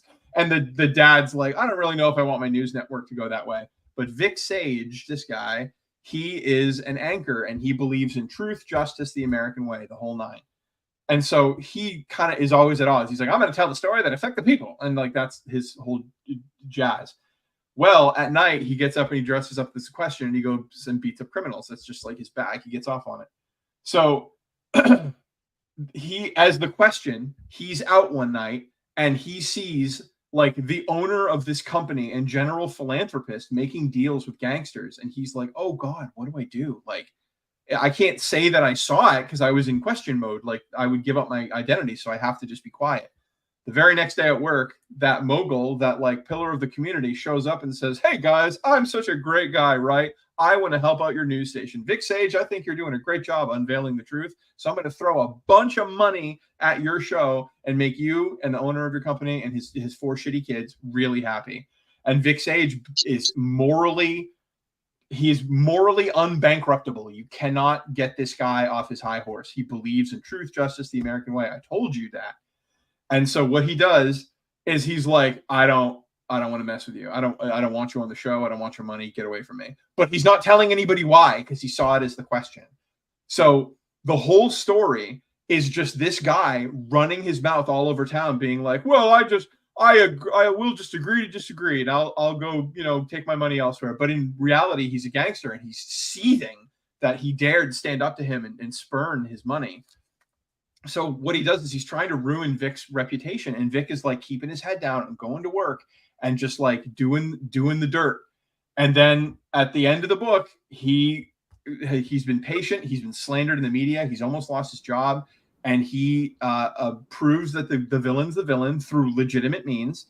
And he just maintains his dignity. And the 4 shitty kids get a piece of news about the philanthropist once he's taken down. And they say they did it. They took all the credit. They took all the credit for Vic's hard work. And so they're kind of like sweating, like, okay, what is he going to do? Is he going to call us out? Is he going to tell dad? Is he going to fight us? What's the next fight? And the end of the issue, he holds his head high and he's like, no, that was supposed to be the outcome. That guy was supposed to lose. I don't care who gets the credit. And he like pimps off. Those are the last shots, him pimping off. And the kids looking like, what do we do with that information? And so like this establishes like a character who is incorruptible. This is probably one of the single introduction issues to a character. Skip the first appearance. It doesn't matter. This is the Hulk 181 of the question. And unfortunately, it is exceedingly rare. This is probably a charitable 3.5 copy. And like, you can't find the book. So when you can, snap it up, or read it online, whatever. That's Ditko, right? Yes. Yeah, it's Ditko. It's a Ditko creation. He did the art and the writing on that, didn't he? Yeah, the writing's dreadful most of the time because it's very, you know how like you tell your kids to write and you say like show don't tell. Mm-hmm. Like in the 60s, that had not come to comic books yet. Comic books was still considered a lower art form, so it didn't really get. This is going to sound so mean. The 50s and 60s, like a lot of these guys were just winging it. They were just winging it. Yeah. And so I don't think they had the formal writing chops that like, I mean, they lived in an era before Stephen King, so they didn't get that technology.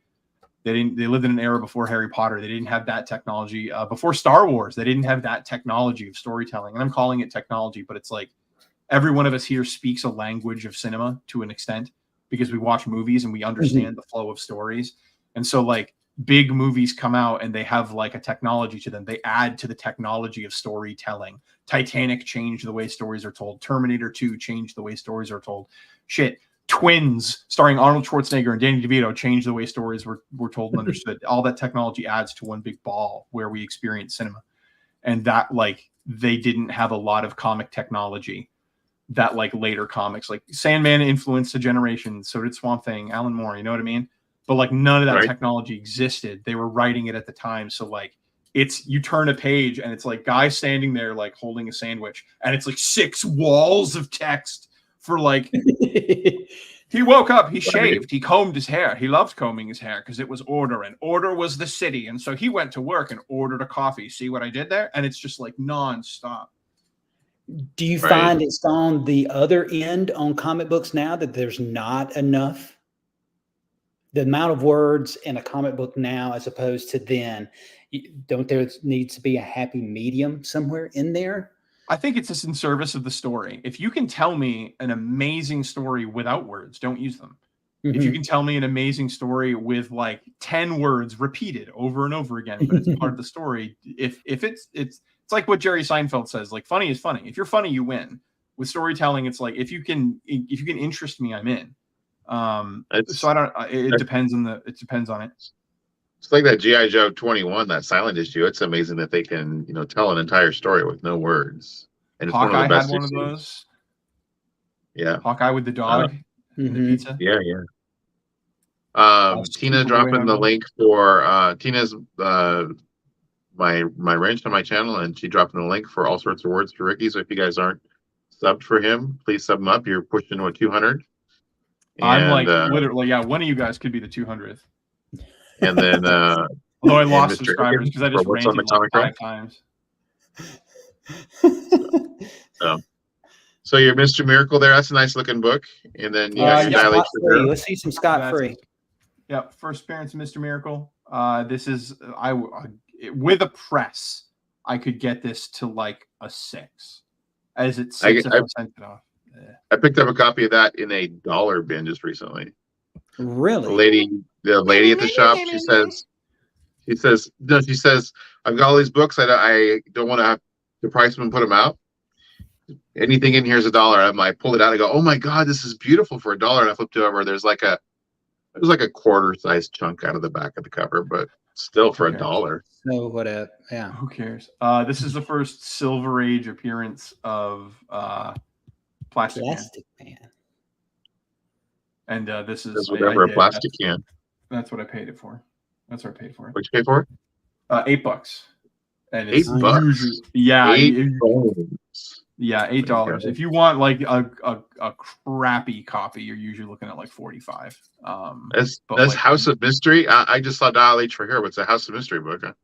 yeah, House of Mystery. Yep, first Nice, time. nice. But yeah, I don't know. Like, and you get so many raw books. I get so many raw books. There's a super rare one coming up literally next. That's Ragman #1. I love Ragman. He takes the souls of sinners and sews them into his cloak, and he gets to borrow their power before they go to heaven. And if they don't help, they get stuck in the cloak. But if he uses their power and they help out enough, one day they get to not be cloth anymore and go to heaven. And then he takes the next sinner and sticks it onto its cloak. It's a really weird. I saw. I think I told you I watched the Deceased.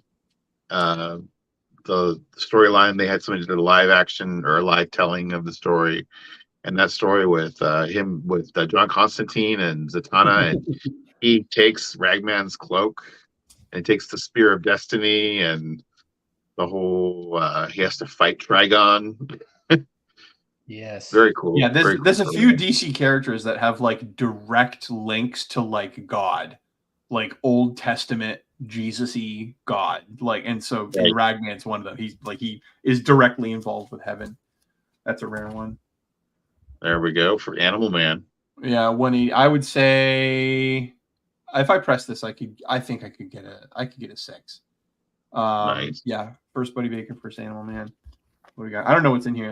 I have a box called these are my raw keys, and they're just out of order, and I put them in there. But this is So sugar box. It's like if something bad happens, you would grab that box. But I have 3 of them. I have 3 raw boxes like this. You would grab 3 boxes. That's the first Black Orchid. Who cares? Yep. Booster Gold. Who cares? I mean, I like Booster Gold for some reason. I like the relationship between Blue Beetle and Booster Gold because I was reading it after Crisis, and I liked their relationship in the Justice League back then. Yeah. I kind of like those characters. I know nobody. That whole Justice League Europe, Justice League America, that whole storyline. Hey, that Life with Archie book, I actually got to use some knowledge. I dropped a knowledge bomb that I learned from you on Bronze and Modern Gods because they had showed Godzilla #1 and said first American appearance of Godzilla, and I was like, oh, let me crack these knuckles here and get out the old keyboard. Life with Archie 41, and we'll show everybody in case you haven't seen it. Life with Archie 41 is the first American appearance of Godzilla and Mothra. So Yes. There's never been an image of Godzilla or Mothra in comic books yet until this one. It's on the first page too. First page.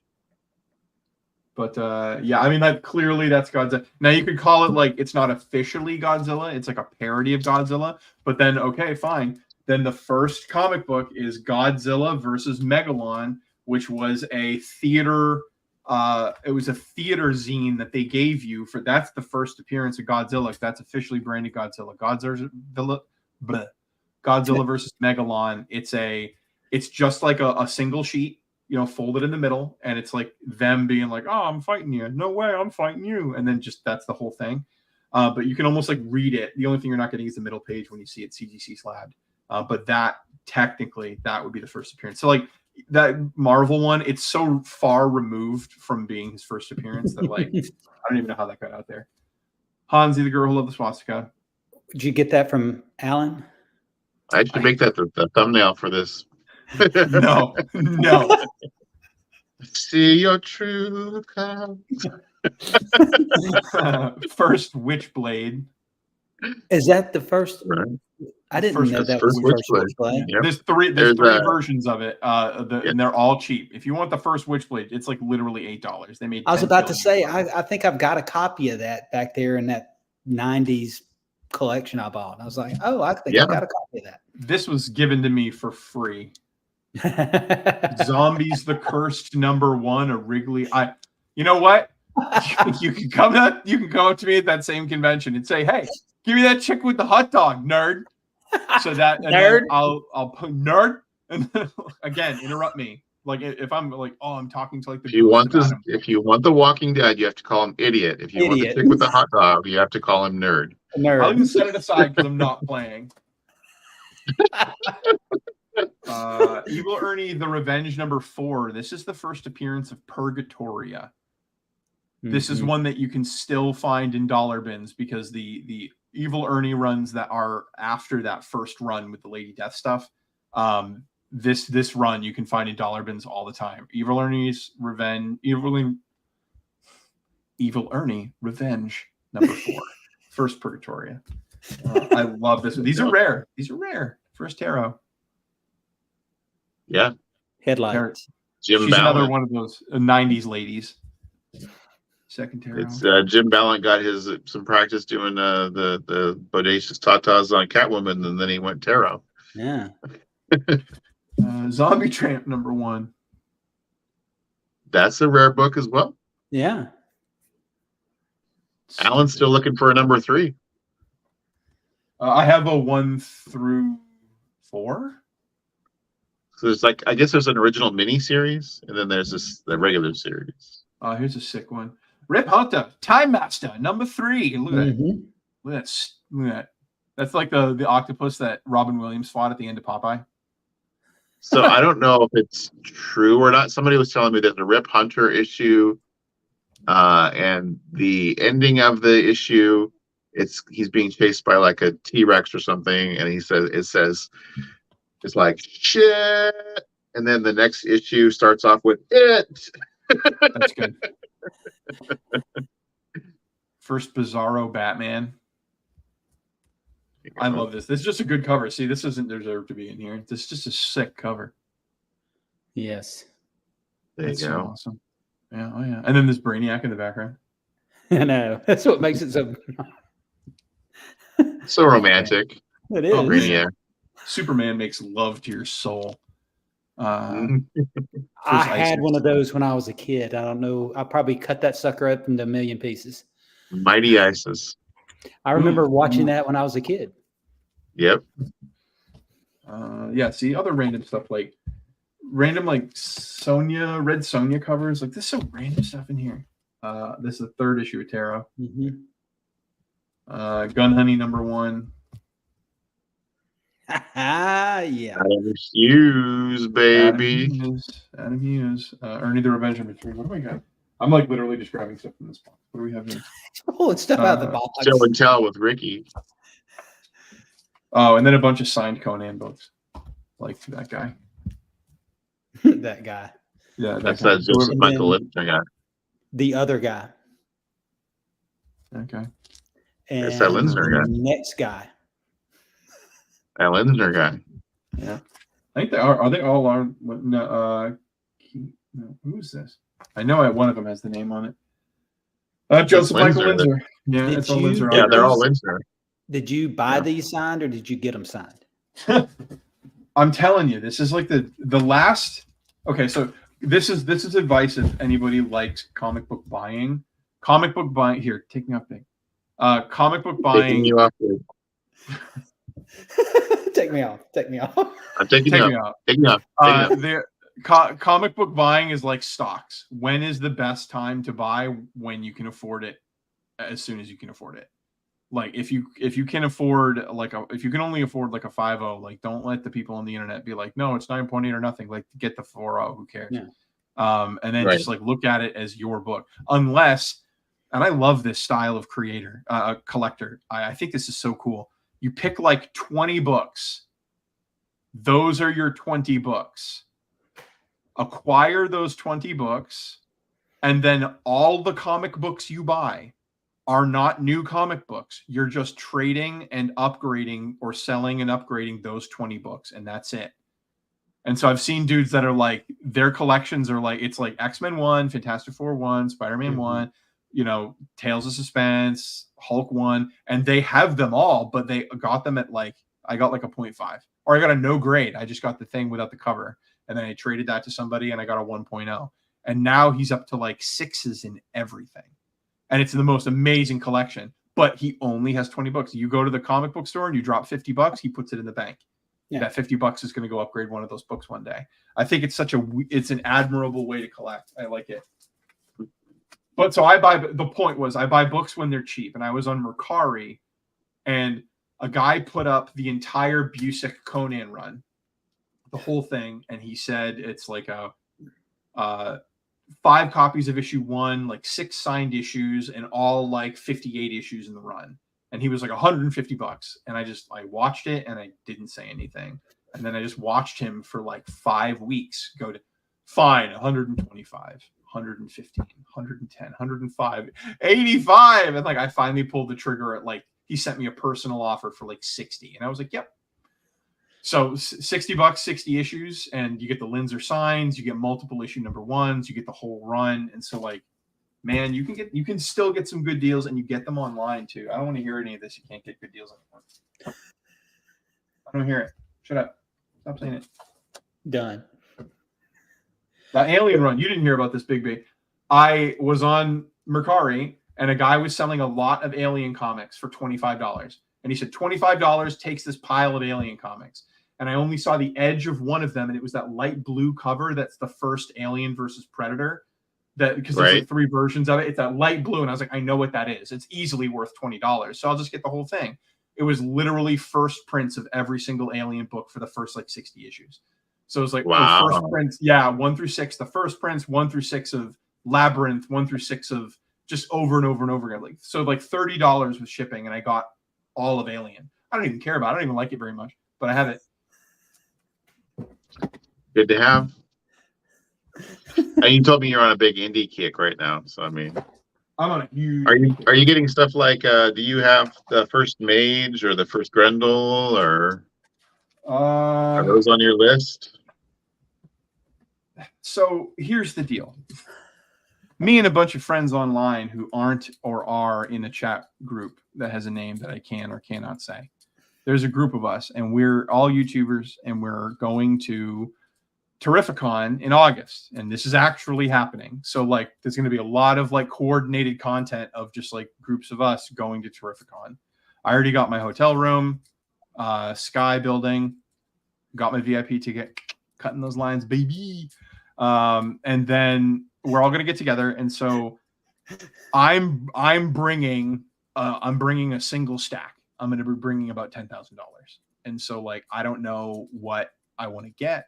I don't know what I'm going to see, but for me to hit that $10,000, I have to like I have a margin of error of like $400 for the next until August. So like I can't spend anything. So like I'm at the mercy of what I see there. You know what I mean? Right. You're also at the mercy. Ryan, the Colossus Collector saying hi. What's up? Ryan, there's a link if you want to pop in. You're welcome to join us. You're also at the mercy of bringing those 2 books, the nerd book and the idiot book. Yeah. Yeah. Call me a nerd. Call me an idiot. Idiot. But yeah. Nerd. So here's a question for you. If you had $10,000 and you were at a convention, and this is 100% your money, you're financially stable, you're in a good place in life, and this is so it's not like a thing. You can spend this money.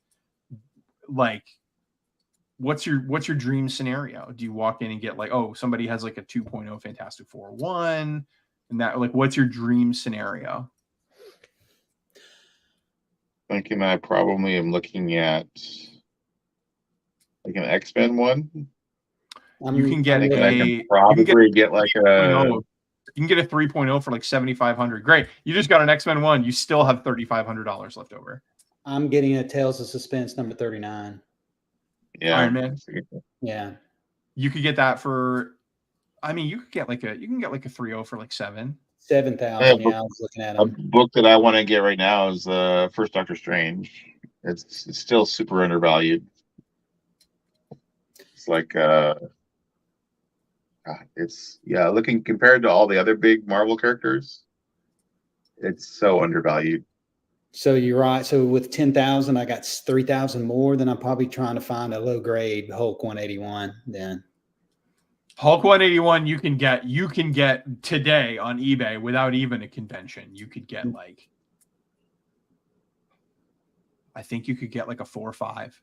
Yeah, maybe like a 5.0. I'd try to find one that's, if there's one that's nicely presenting, that's lower grade, and they'll still have some more money left over to go, finding something else. Well, it says he's getting the best grade X-Men 1 he can get for the $10,000. I Buns want of to get Steel. I want to get Brave and the Bold 28. Mm-hmm. First Justice League. I can get that I can get like a 4.0. You pay like $1,000 a grade point on that book, roughly. So I drop 4. I'd get that one. Which was what, 181? Hulk 181 was at that point for a while. It was $1,000 a grade point. It's gone down. But significantly, yeah. And then Adventure 247, First Legion of Superheroes. That's like $4,000 for a 3.0 for that. Your DC keys are criminally undervalued. So still. Oh, it's lovely. Like now's the time. It's lovely. Yeah. Okay, Ricky, what's the best run on Legion of Superheroes? What's the, you go, oh, this is where you need to. You can start and understand what's happening at issue 300. Issue 300, and it's not issue. They didn't get to 300 issues. They took over Adventure Comics. So Adventure Comics, like #1 all the way up to whatever, was the start of specifically Legion stories, and then it became Superboy and Legion of Superheroes, and then just the Legion of Superheroes. But like, you can. What's the storyline that looks almost like Days of Future Past? With it's the Great Darkness Saga is their Days of Future Past. When was that? Yeah, it's like that's like the 300. That starts at like 309. And 309 is what, 60s, 70s, 80s, 90s? No, early 80s, 80, 82, 83. Okay. Yeah. I've got that collection I bought had like 2 long boxes full of Legion of Superheroes. And I'm like, okay, I'm going to ask Ricky where I need to start reading these things. Yeah. So or you could start at any point, you can start with one of the reboot series. Like they did one called like Legionnaires that had like 87 issues. You can just read Legionnaires and you'll have a good time. They're all really good at introducing the characters because imagine the X-Men, right? You know how there's like the 90s X-Men cartoon had like 5 strong personalities. Mm-hmm. You had like Beast, Storm, Cyclops, Rogue, maybe Wolverine, and then Gambit was off, finger in his butt, whatever. But you've got like at any point in time, you've got like 5 characters that you're following. The Legion of Superheroes does the same thing, except they do it with like a cast of like 12. So at first it can be a little overwhelming when you're like, who's this guy? Wait, why is he here? Why is he here? Right. But it's like a soap opera. If you just watch like 2 episodes, eventually the storylines start coming together and you get it. So like Legion has such a long, rich, and weird history that like you can have a good time just by picking a spot and starting. Okay. They're very good at sequential. It's not like next week, it's not like issue 22 of Legions. Thanks for sticking around, kids. Next time, check out Mon-El #4 and then Saturn Girl 35. It doesn't do that. It's Legion book, Legion book, Legion book. So just pick up a spot and read.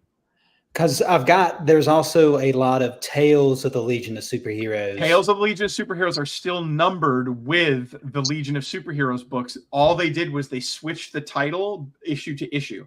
They made an announcement of it at the back of like, I want to say it's like issue like 312 or something. They say like, hey, moving forward, next week is going to be 313, but it's going to be called Tales of Legion. And then after that, it's going to be 315. And then that's just going to be Legion of Superheroes. So it's not 2 separate runs. It's just okay. The way they and that was what was confusing me. I thought it was 2 separate runs. I was putting these things in long boxes. I'm like, okay, I got Tales of the Legion of Superheroes and Legion of Superheroes, and I've got them separated. So really, they need to go all in the same long. Yeah, box. They need to on the same. And those are easy to do because they have a circle with a date, and it'll all say like circle DC, and then around it'll say like 1984. So if you're ever wondering, like, where am I lost in this issue? You can be like, is the next one Tales? Yeah, 133, 134, and then they both say 84. You're there. Okay. But they are annoying. But yeah, I mean, really, Legion is good in that it's not like X-Men where it's like next week it's X Factor, next week it's Wolverine, next week it's Jubilee's 6-issue series we're pimping.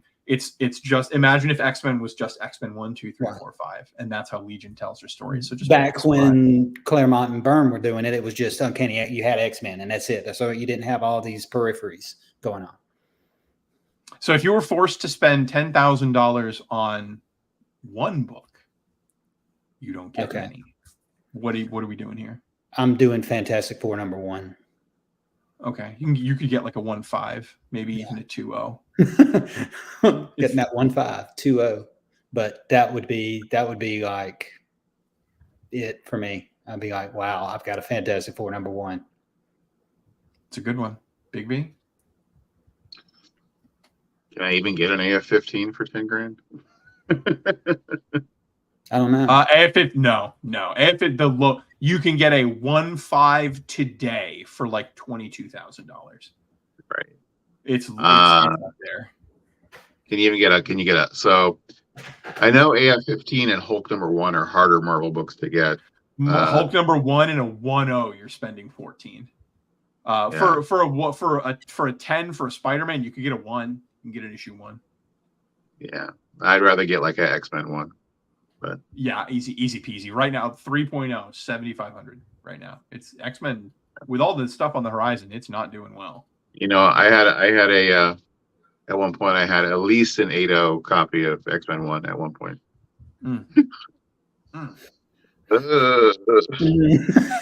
I can still feel the pain.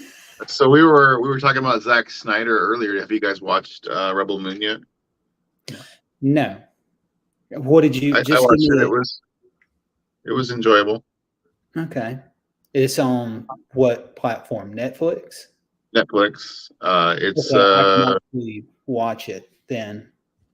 Star Wars meets Warhammer 40K. Yeah, it wasn't it supposed to be a Star Wars film, and then Disney said no. Yeah. Disney said no. Yeah. We have our own terrible ideas. Thank you. Exactly. See, I've only got 2 streaming services. I've got Disney Plus and I've got Netflix, and that's it. That's only 2. So if it's not on those, I can't watch it. It's on Netflix though. It's on Netflix. So I might be able to watch that one. Which it always. I will say, so do you judge movies by like a lot of times I'm judging movies. I'm like, if I can see a plot point coming like a half hour before it comes, I'm kind of like, and there's a couple times where plot points were very telegraphed way ahead of time, and I was just like, tell me that's not gonna be what happens.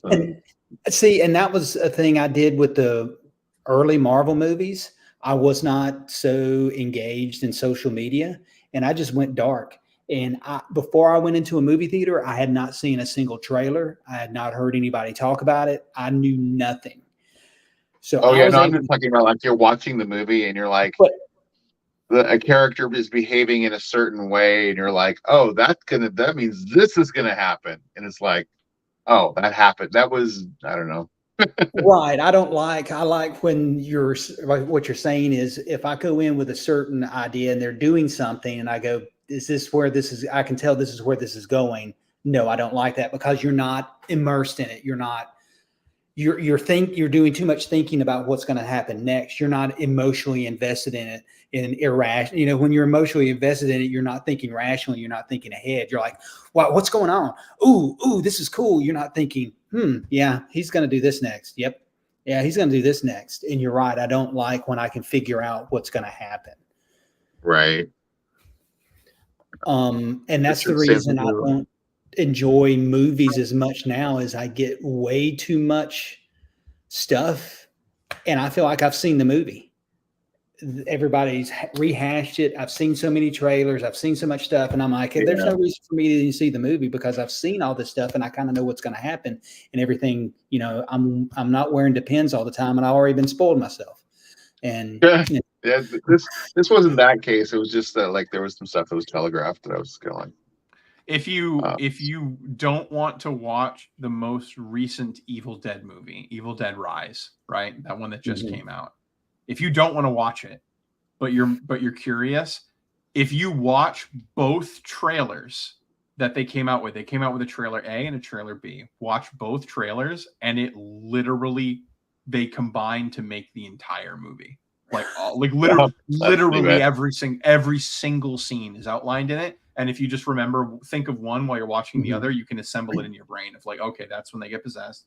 Oh shit, because they use different footage in the different trailers, but they do the whole movie, so you can see it all. So you can speed run the movie.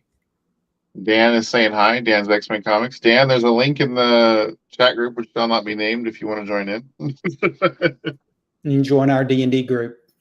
Growing up characters. That's right. That's right. So for 10,000, I would buy Showcase Comics #4, like a 1/5 of like the first Barry Allen. There you go. I'm sorry. We were rude co-hosts. We should have No, said I just what look, was I your say 10 things grand I buck, want to hear it. right? Oh, that's good. What was so if you had the 10 grand and you were splitting it up though, it was First Legion superheroes. Yeah, which And was like 3, and then another 4 on Adventure 247, hey Roscoe. first Legion of Superheroes. That's 7, and then with 3 left, I would probably do like Showcase 22, first Hal Jordan. There you What's go. your plan B? Richard says, "What's your plan B?" Honestly, I'm gonna film 2 videos. I'm gonna film one video where I just do a naked walkthrough of the convention. I won't be nude, but like raw footage is what I meant. Yeah, I was about to say. I mean, I know it's a It's casino, raw but it's not Vegas. convention. But I'm going to walk around and get a bunch of footage, like just a silent walkthrough. Here's what I see. Here are the prices. I'll zoom in on them because nobody zooms in on the prices when they go, and it pisses me off. But I'm going to zoom in on the prices, and then the other one is just going to be like flat negotiations. How do you really feel? Oh, it's so annoying. I reached out to Swagglehorse once. Swagglehorse went to a convention, and he was just like kind of like zipping by all the prices and not slowing down. And I was like, hey, just as a fan, just to let you know, like I'm really interested in seeing what people are charging at a con because they're always different. Like a guy who is a 5.0 in Texas is charging something totally different in a 5.0 in Boston. And so I like to see the prices. And he was like, yeah, I don't want to do that. I don't want to slow down. And I'm like, okay, later. But yeah, so like you never know what you're gonna get, but like I don't know, there's a bunch I'm looking for. Like for rare indie stuff, Carpe Noctem #1 is the first appearance. It's a fanzine limited to 1,000 copies. It's a first appearance of Johnny the Homicidal Maniac. I'd love that. You can get there's one copy that I've ever seen in all of Everdom, and it's on eBay right now, and it's $600. And it's a good copy book, but like it doesn't exist. It's a ghost. I don't care if you have $10,000, you're not gonna you can't find it. It doesn't exist. I want a first copy of Bone, first printing. That's like for like an 8.0, that's like $2,000, but I'd love a first copy of Bone. Do you have a Warp Graphics? Warp Graphics. First ElfQuest. Oh, I want to get He hates elves. I saw him. I wanted to reach out to Mike because Mike, I think his buddy still had the Cerebus #1 that he had. See, that's one that I would want. That's one that I would want. Yeah. Make sure just right now, make sure you don't mention Dave from Comic Book Investments because Dan is in the chat and he'll get our channel. He'll get this nuked. He'll just go off cursing and Deadline Magazine #1. Deadline Magazine #1's the first Tank Girl. Yep, be a cool one. And then that's like the last of my 90s females that I need. The Crow. I want the first Crow. That'd be cool. Caliber Presents back cover. Yep, that's the one. That's the one that I would want. I don't really care about the Turtles, believe it or not. I've never read it. Never read it. Oh my god, I loved that book when I was collecting in the 80s. Richard said, question for all. Your picks, slabbed or raw? Price. Oh, the ones we were talking about buying. Yeah, we're talking about show. I think the prices that he was quoting were slabs. Yeah. So the reason why I only really know a lot about the slab prices of the books that I want is because when I'm dealing with books of that value, I want it, and I know that like this is the worst time to say this because of the most recent news, but like I want an approximation of what I'm going to be getting. You know what I mean? All right.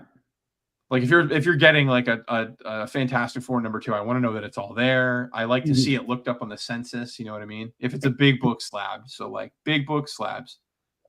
Yeah. If they're over 1,000. I picked up is it 6? I think it was a 6 FF6 last summer. slabbed. I think it was like a 2.5. The Yeah, first like super I've villain. got the first Batgirl in maybe like a 3.5 raw, but like it was a great deal, and so I get the. But like, you know, I mean, if you wanted like a 4.0 now, like 600. Dan says he loves hearing negotiations. So Dan, just hang out with me when we go to shows. You'll hear lots of negotiations.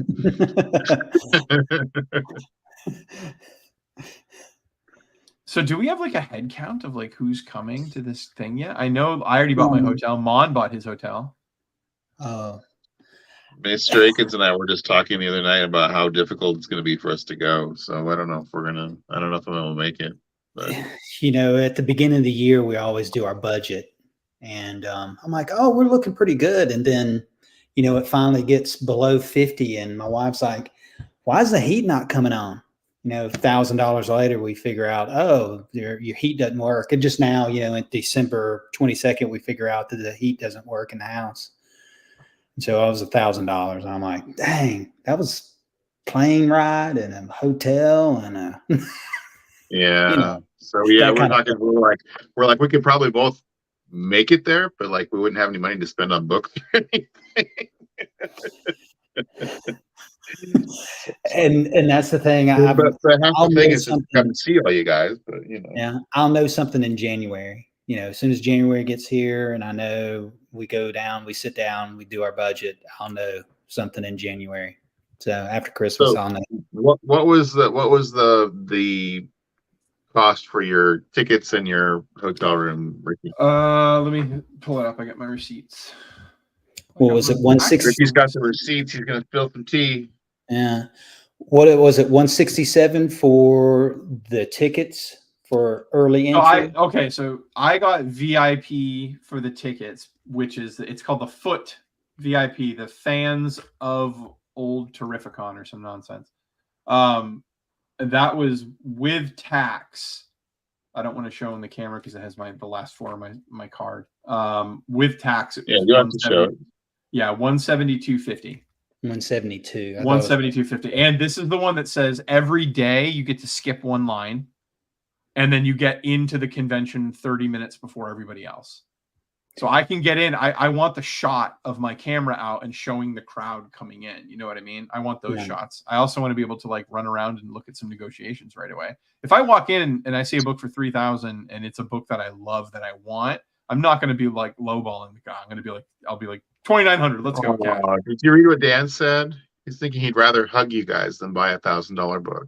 I'd rather buy $1,000 book. Sorry. Well, he's saying it's going to cost him $1,000 to get there, and he said he'd rather hug you guys than buy $1,000. Okay, you need a room together. So, Ricky, what day are you getting there? I'm getting there. So it's a 3-hour drive for me, but that's it. So I'm getting there on Thursday. I'm going to be there Thursday to Friday, Friday to Saturday, Saturday to Sunday, and then Sunday's when I check out. But I'll be around all Sunday because I can just like get in my car and drive home. It's just 3 hours. But that was the thing. Okay, where's the hotel? Reservation confirmation. Okay, it was $175 for one. It's varying rates. So for Thursday night, I paid $175 for the night. And then for Saturday night, I paid $189. Or no, Friday night, I paid $189 for the night.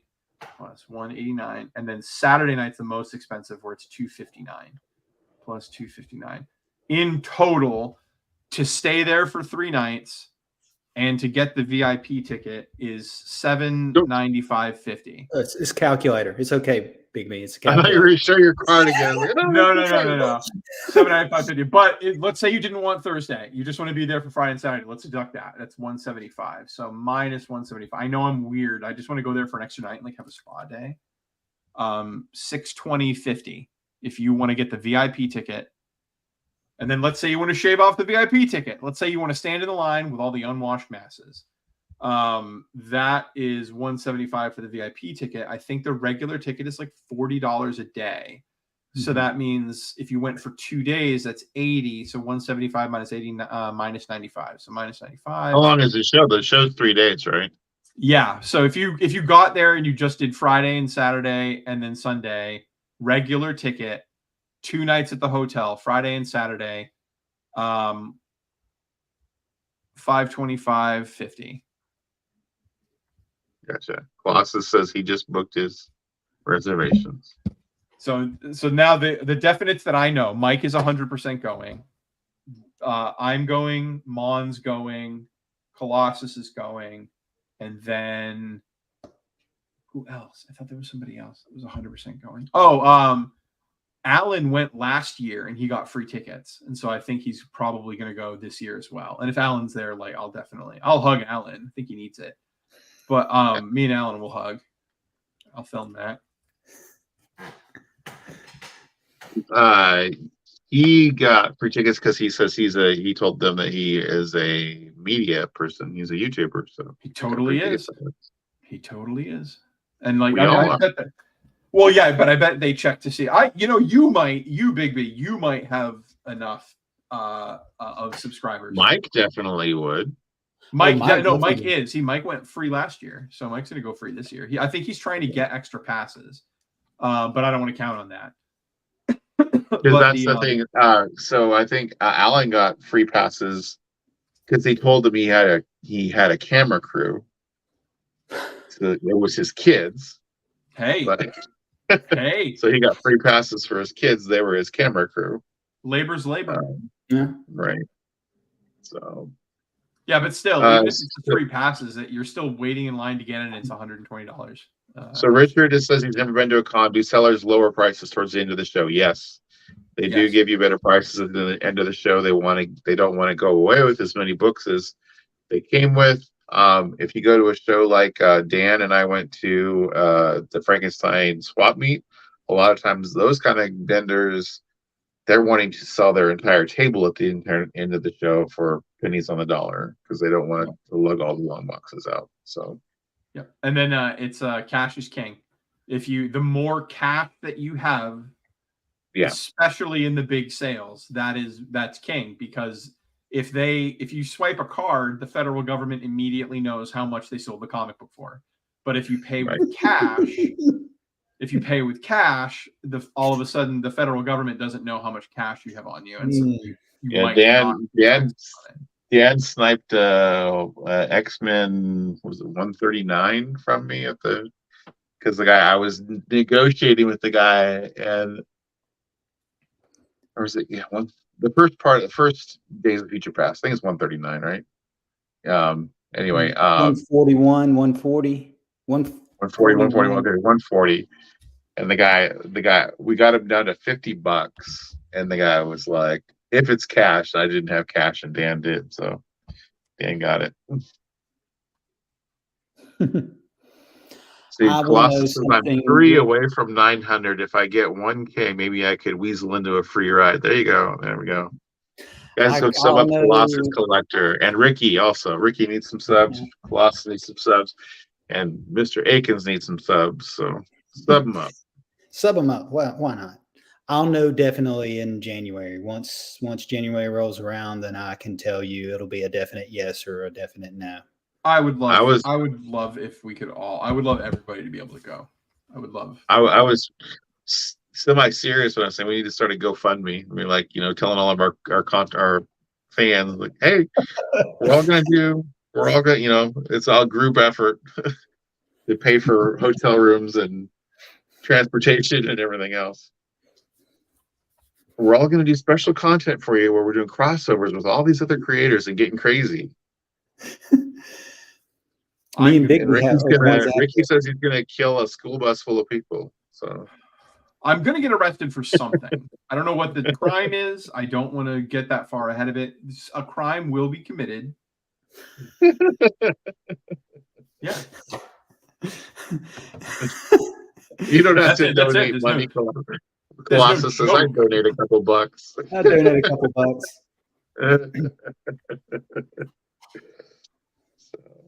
Yeah, no, I do want to be able to hang with everybody. It will be really fun. It's just so far away. Oh, it was one of the other people was what's his name? Rohan, right? Rohan and JP were both going, right? I do think Rohan's coming. Mhm. I want to do like a dinner out. That'd be really nice. I want to do like a big video. I want to write something for everybody to be there. I hope by then the wrestling thing is off the ground, like in I full think swing. it would have been cool, like you were saying, to get a Airbnb. That would have been really cool. Yeah, it's just this thing is in the middle of nowhere, so like it's easy. It's actually easier to find a location near the hotel because if you do an Airbnb, like okay, it's we all get an Airbnb and it's all right. Let's see each other at the convention when we get there, driving in an hour. Like it's a Oh, huge I got you. area that they own, so it's not. It would cause more headaches, I think. But this way, I can go down a night early and get pampered, get some cucumbers on my eyes. On your eyes, huh? Like Yeah. yeah, like like the cucumbers, they put it on their eyes. It's like Ricky's very bougie. yeah, you might not know that about me. I'm actually really bougie. If they say like, so your tour through the museum is a $10 ticket, but if you want this lanyard that says VIP, it's $70. Now I know you're buying 5. Okay, well, let's take your car. Every time, if there's a VIP option, I take it every time, every single time. You want to go see Hugh Jackman? Hugh Jackman, the show? Yeah, I do. Oh, there's a VIP ticket where you can meet him. I'm gonna lick his butt, and then give me the VIP ticket. And so I'm such a trash person about that. Like I'm so susceptible to that little badge that says VIP. Ricky wants to be the VIP. I understand. Understood. You're always going to be a VIP in my heart. Mm-hmm. And I'm going to bring a suitcase just full of Nikes, just one suitcase of Nikes. I'm going to switch my shoes on it. You got like the whole spectrum of like, me, trailer trash me, and bougie Ricky. Exactly. This is my dream cloak. I got like I have a kimono. I have a silk kimono from the horror movie The Sadness. I have like 11 geeky jerseys from the website Geeky Jerseys. I'm so bougie. I need to get hooked up with like some of the people that I know, like what's this Bronze Age Nerd. He's a big, tall, larger guy like myself, and he gets all kinds of comic-y shirts for promotional things. Oh, I mean, Etsy's amazing for t-shirts because people make t-shirts out of licenses that they don't own, but they make the designs. So you'll get like I have a pink Evil Dead t-shirt from the 2018 remake because I ordered it in pink. Nobody makes t-shirts for the 2018 remake of Evil Dead. Nobody does. And so this one guy in Ukraine, of all places, makes these shirts, and you can get them like up to like 6X. Wow. His 3X on me, his 3XLT, by the way. You never get tall sizes. Target size inclusivity, eat my ass. No, you don't. Like you go to Target and you get like a t-shirt, and like the highest they'll go in like a Kingdom Hearts t-shirt is a 2X. Mother effer, who is buying a Kingdom Hearts t-shirt at Target that is only a 2X? You need to go up to like 7X for a Kingdom Hearts t-shirt. Get out of here. You need big boys. They don't sell it. It's all small sizes, but like on Etsy, you can get sizes up to huge sizes in talls. Love it. And so like I have an Addams Family shirt. Who's the tallest? Ricky, you're tall, right? You're pretty tall. I'm 6'4". Gloss is saying, wonder who's be the tallest out of all of us. I know Mike's saying he's a short guy. So yeah, I'm short. I'm really short. If I wear my Barbie Crocs, my limited edition, because I'm bougie, my Barbie Crocs are like platforms, and I can get an additional like. Keep dropping the word limited edition, okay? Just keep. Dude, they're gorgeous. They're gorgeous. I'm gonna show them to you. They're gorgeous. Okay. Colossus is 6'4" too. 6'4". See, I used to be 6'2". Every time I go to the doctor, they're like, "You shrank a little bit. You shrank a little bit." Yeah, you're getting old. I wasn't tall to begin with. Acting together. Yeah. Gravity's having its way with me. There we go. Those are beautiful, Ricky. And they're all the like B. Hey, girl. Hey. And the charms are like a disco ball. I'm not wondering who's the Mr. tallest. Akins, I saw that look. That was like you secretly want some of those, don't you? You'd wear them. They make them in black, pink as well, which I also want. Puma has I just pre-ordered my pair. Puma has a Dexter's Lab shoe that's literally dropped today. Yeah, they have a whole thing with like Nickelodeon and Dexter, right? Yeah. Get out of my bedroom. I'm wondering who's, everybody's wondering who's going to be the tallest. I'm wondering who's going to be the shortest. Which I think. Alan. I mean, you or Mike. Alan. Alan is actually filming from inside of a Polly Pocket at all times. Not even a Mighty Max, a Polly Pocket. See, and I think I'm the same height as Alan is the thing. Did you see the video I dropped of the Sears Christmas catalog the other day? I was like, yes. I watched that and then I was like, I'd actually probably collect those. That's how cool those were to me when I was a kid. They're big you can still find them at flea markets. Yeah, I was like, I remember looking through and you'd see all because we didn't have all the marketing that they have nowadays. You'd go through and look at all the video game systems and they'd have all the action figures with the cool dioramas set up for all the action figures. And you're like, oh man, if I could set that up. I did Turtles and Ghostbusters. Those were my Turtles toy and brands. Ghostbusters. And it's funny, you're not into Turtles comics, but you were into. So there's a video that I've wanted to make for a while. Most everything this is the title. Most everything you know about Superman comes from the Silver Age. Did you read what he said about reporting from the set of Bugs Live? Alan comic collector. That's hilarious. Alan, we love you. We do. We love you, buddy. Yeah, but that's my bet. Alan shortest. But so most everything that people know about Superman comes from the Silver Age, right? Or like Superman most of what he did. And so with them, what were we just talking about? Turtles. I like Turtles. Most everything that you know about Turtles comes from stuff that wasn't in the original comics. Right. Like the personalities, the colors, the obsessions with certain foods, like the way characters are. Most everything you know about the Turtles comes from like the cartoon show, the movies, the video games. And so like I don't know. I don't see it as the same thing. So like some people put a lot of importance on the comics because that is their first appearance. And it would be cool. If I could get it for a song, I'd get it. But like, I think most of what you know about the Turtles comes from that stuff. So. Yeah, I think Alan was perfect on him. Yeah. Yeah, because he went last year and he did like the interviews. I think he had a good time. So I think he'll do it again. Dan, you can continue your discussion with him about the relations between the Middle Eastern folks. No. Yeah. At the casino. Owned by the Dan and Alan, after one of the streams, got into a lengthy discussion about Middle Eastern relations, and I was just sitting back eating popcorn. Eating popcorn, just like you will be at Terrificon. Yes. Eating popcorn. I don't know what that symbol is there, Dan, but sure. Are you eating popcorn? I don't know. Yeah. Oh, face palm. Is it face palm? Okay, that's face palm. All right.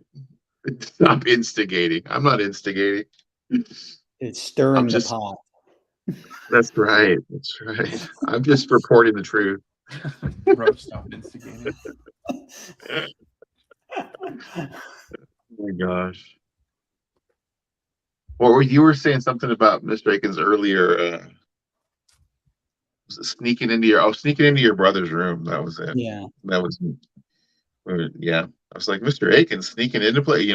After our discussion the other day, I can picture you sneaking into your brother's room. Yeah.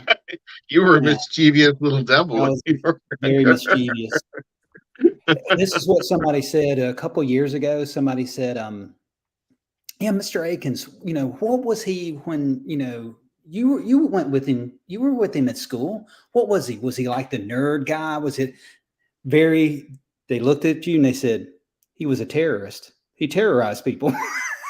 And I did. I terrorized people. That's what I did. He was a Yes. terrorist. So now I feel that I became a teacher for penance for all the things I did Teachers. in class. Or Richard vested wants to upon. know, what is the most expensive book that you cut a piece out of?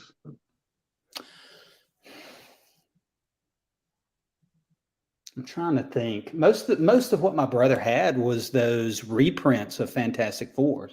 I had this. He did have some from the Silver Age, like this one. This one, I cut that one up, which is 1969. But most of the stuff I cut up was reprints of Fantastic Four. He had a lot of them, and I remember just cutting all those things up, putting them on little cardboard stands, and having my own little action figure, own little adventures with them. And the thing about the corner boxes, here's the deal with the corner boxes. The reason these would automatically get cut out, they are the same proportional size. So if you've got the Thing and you've got the Human Torch, they're proportional. They're the same size. You don't want a Human Torch that's this big, on a splash page, as opposed to, stuff in the corner box. So I'm looking for something that has another corner box like this. Those corner boxes, those guys right there are just begging to be cut out. They're just begging to be put on cardboard stands and, have your own little adventures with them. Here's another one I cut that one out. Of course, the corner box is cut up, and I took both of them. So probably the Thing and the Human Torch were right here on each one of these. Richard says there's a Avengers 4 on eBay with the cap cut out that he thinks of you every time he sees it. No, he didn't have any, because I would have remembered that. I remember most of it was Fantastic Four I cut out.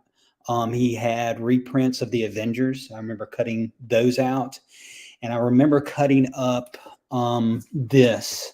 I cut the living daylights out of this one. Cut these two guys out immediately. And this is one I got, bought since then. But I remember cutting this one up. What I did, I still had these things. And what I did with them is I took the covers, what was left of them, and I decoupaged the outside of boxes. That's what I did with the covers. So, and what was left over on the inside. This one, I was like, ooh, I remember this comic. And I go to read it, opened it up, and it's like all cut up inside. I was like, oh, I haven't read this in a long time. And I start looking through it, and I'm like, oh, well, there you go. Mr. Aiken strikes again right there. I was like, oh, cut that all to pieces. So you left Dr. Doom. This was something on this side. I'm trying to think of who was over here on this side. No, that was Dr. Doom that I cut out of that. Namorita was talking to Dr. Doom, so Dr. Doom was cut out on that side. I had when I had my shop, I had somebody bring in a FF. I think it's FF6. It's the Dr. Doom Submariner team up, but it was all cut up. The cover, like somebody made a hostage or a kidnapping note out of it. Talking about toys, I wanted these right here. These action figures, these Mego action figures. The Mego action figures. Yeah. I was one of the flying guys, the gliders. Yes. Look and see if there's an advertisement for those. I remember those as well. Yeah. I had a bunch of Megos. Of course, I've destroyed those too. How about this? And did anybody ever? I know I have somebody who told me they got one of those chests of Army Men. They said they were terrible. But I was one of the I got a chest of those Army Men too. Very, very special people. It's like they're charging you. They're charging you for freaks. Yeah, exactly. Posters. Yeah, posters, right? Mm-hmm. What kind of sick child is like, I want the one without the legs. The one that has that voice. I'm dropping you off at a fire department, kid. You're out of here. You gotta go. There's a book. It's a limited offer down there at the bottom. There's the book. There's a limited offer. Yeah, it's disgusting. How much pain do you think they feel, Mom? Obviously, I like to draw in them too. I drew in this one. That's a butthole, man. You drew a butthole.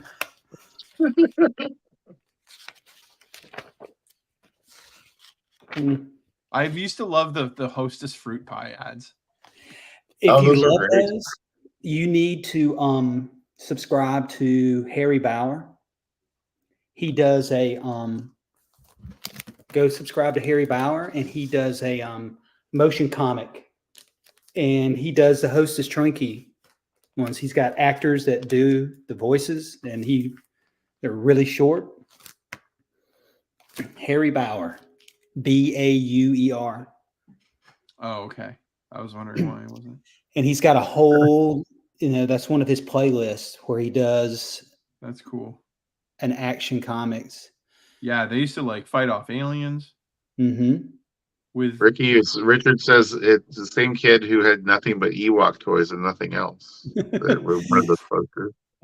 Like the one where the Hulk rolls the guy up in the asphalt. He's killing all the guys, but it's Twinkie ad, so it's not that big of a deal.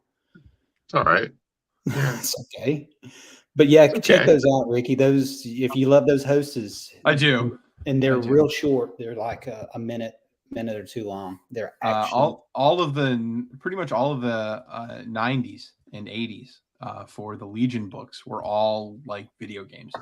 Yes. All video games. And it's so good. I love those. Right on. Well, I think have you guys had enough of hanging out, or you want to hang out some more? Or I hate the both of you, and I need to get some sleep.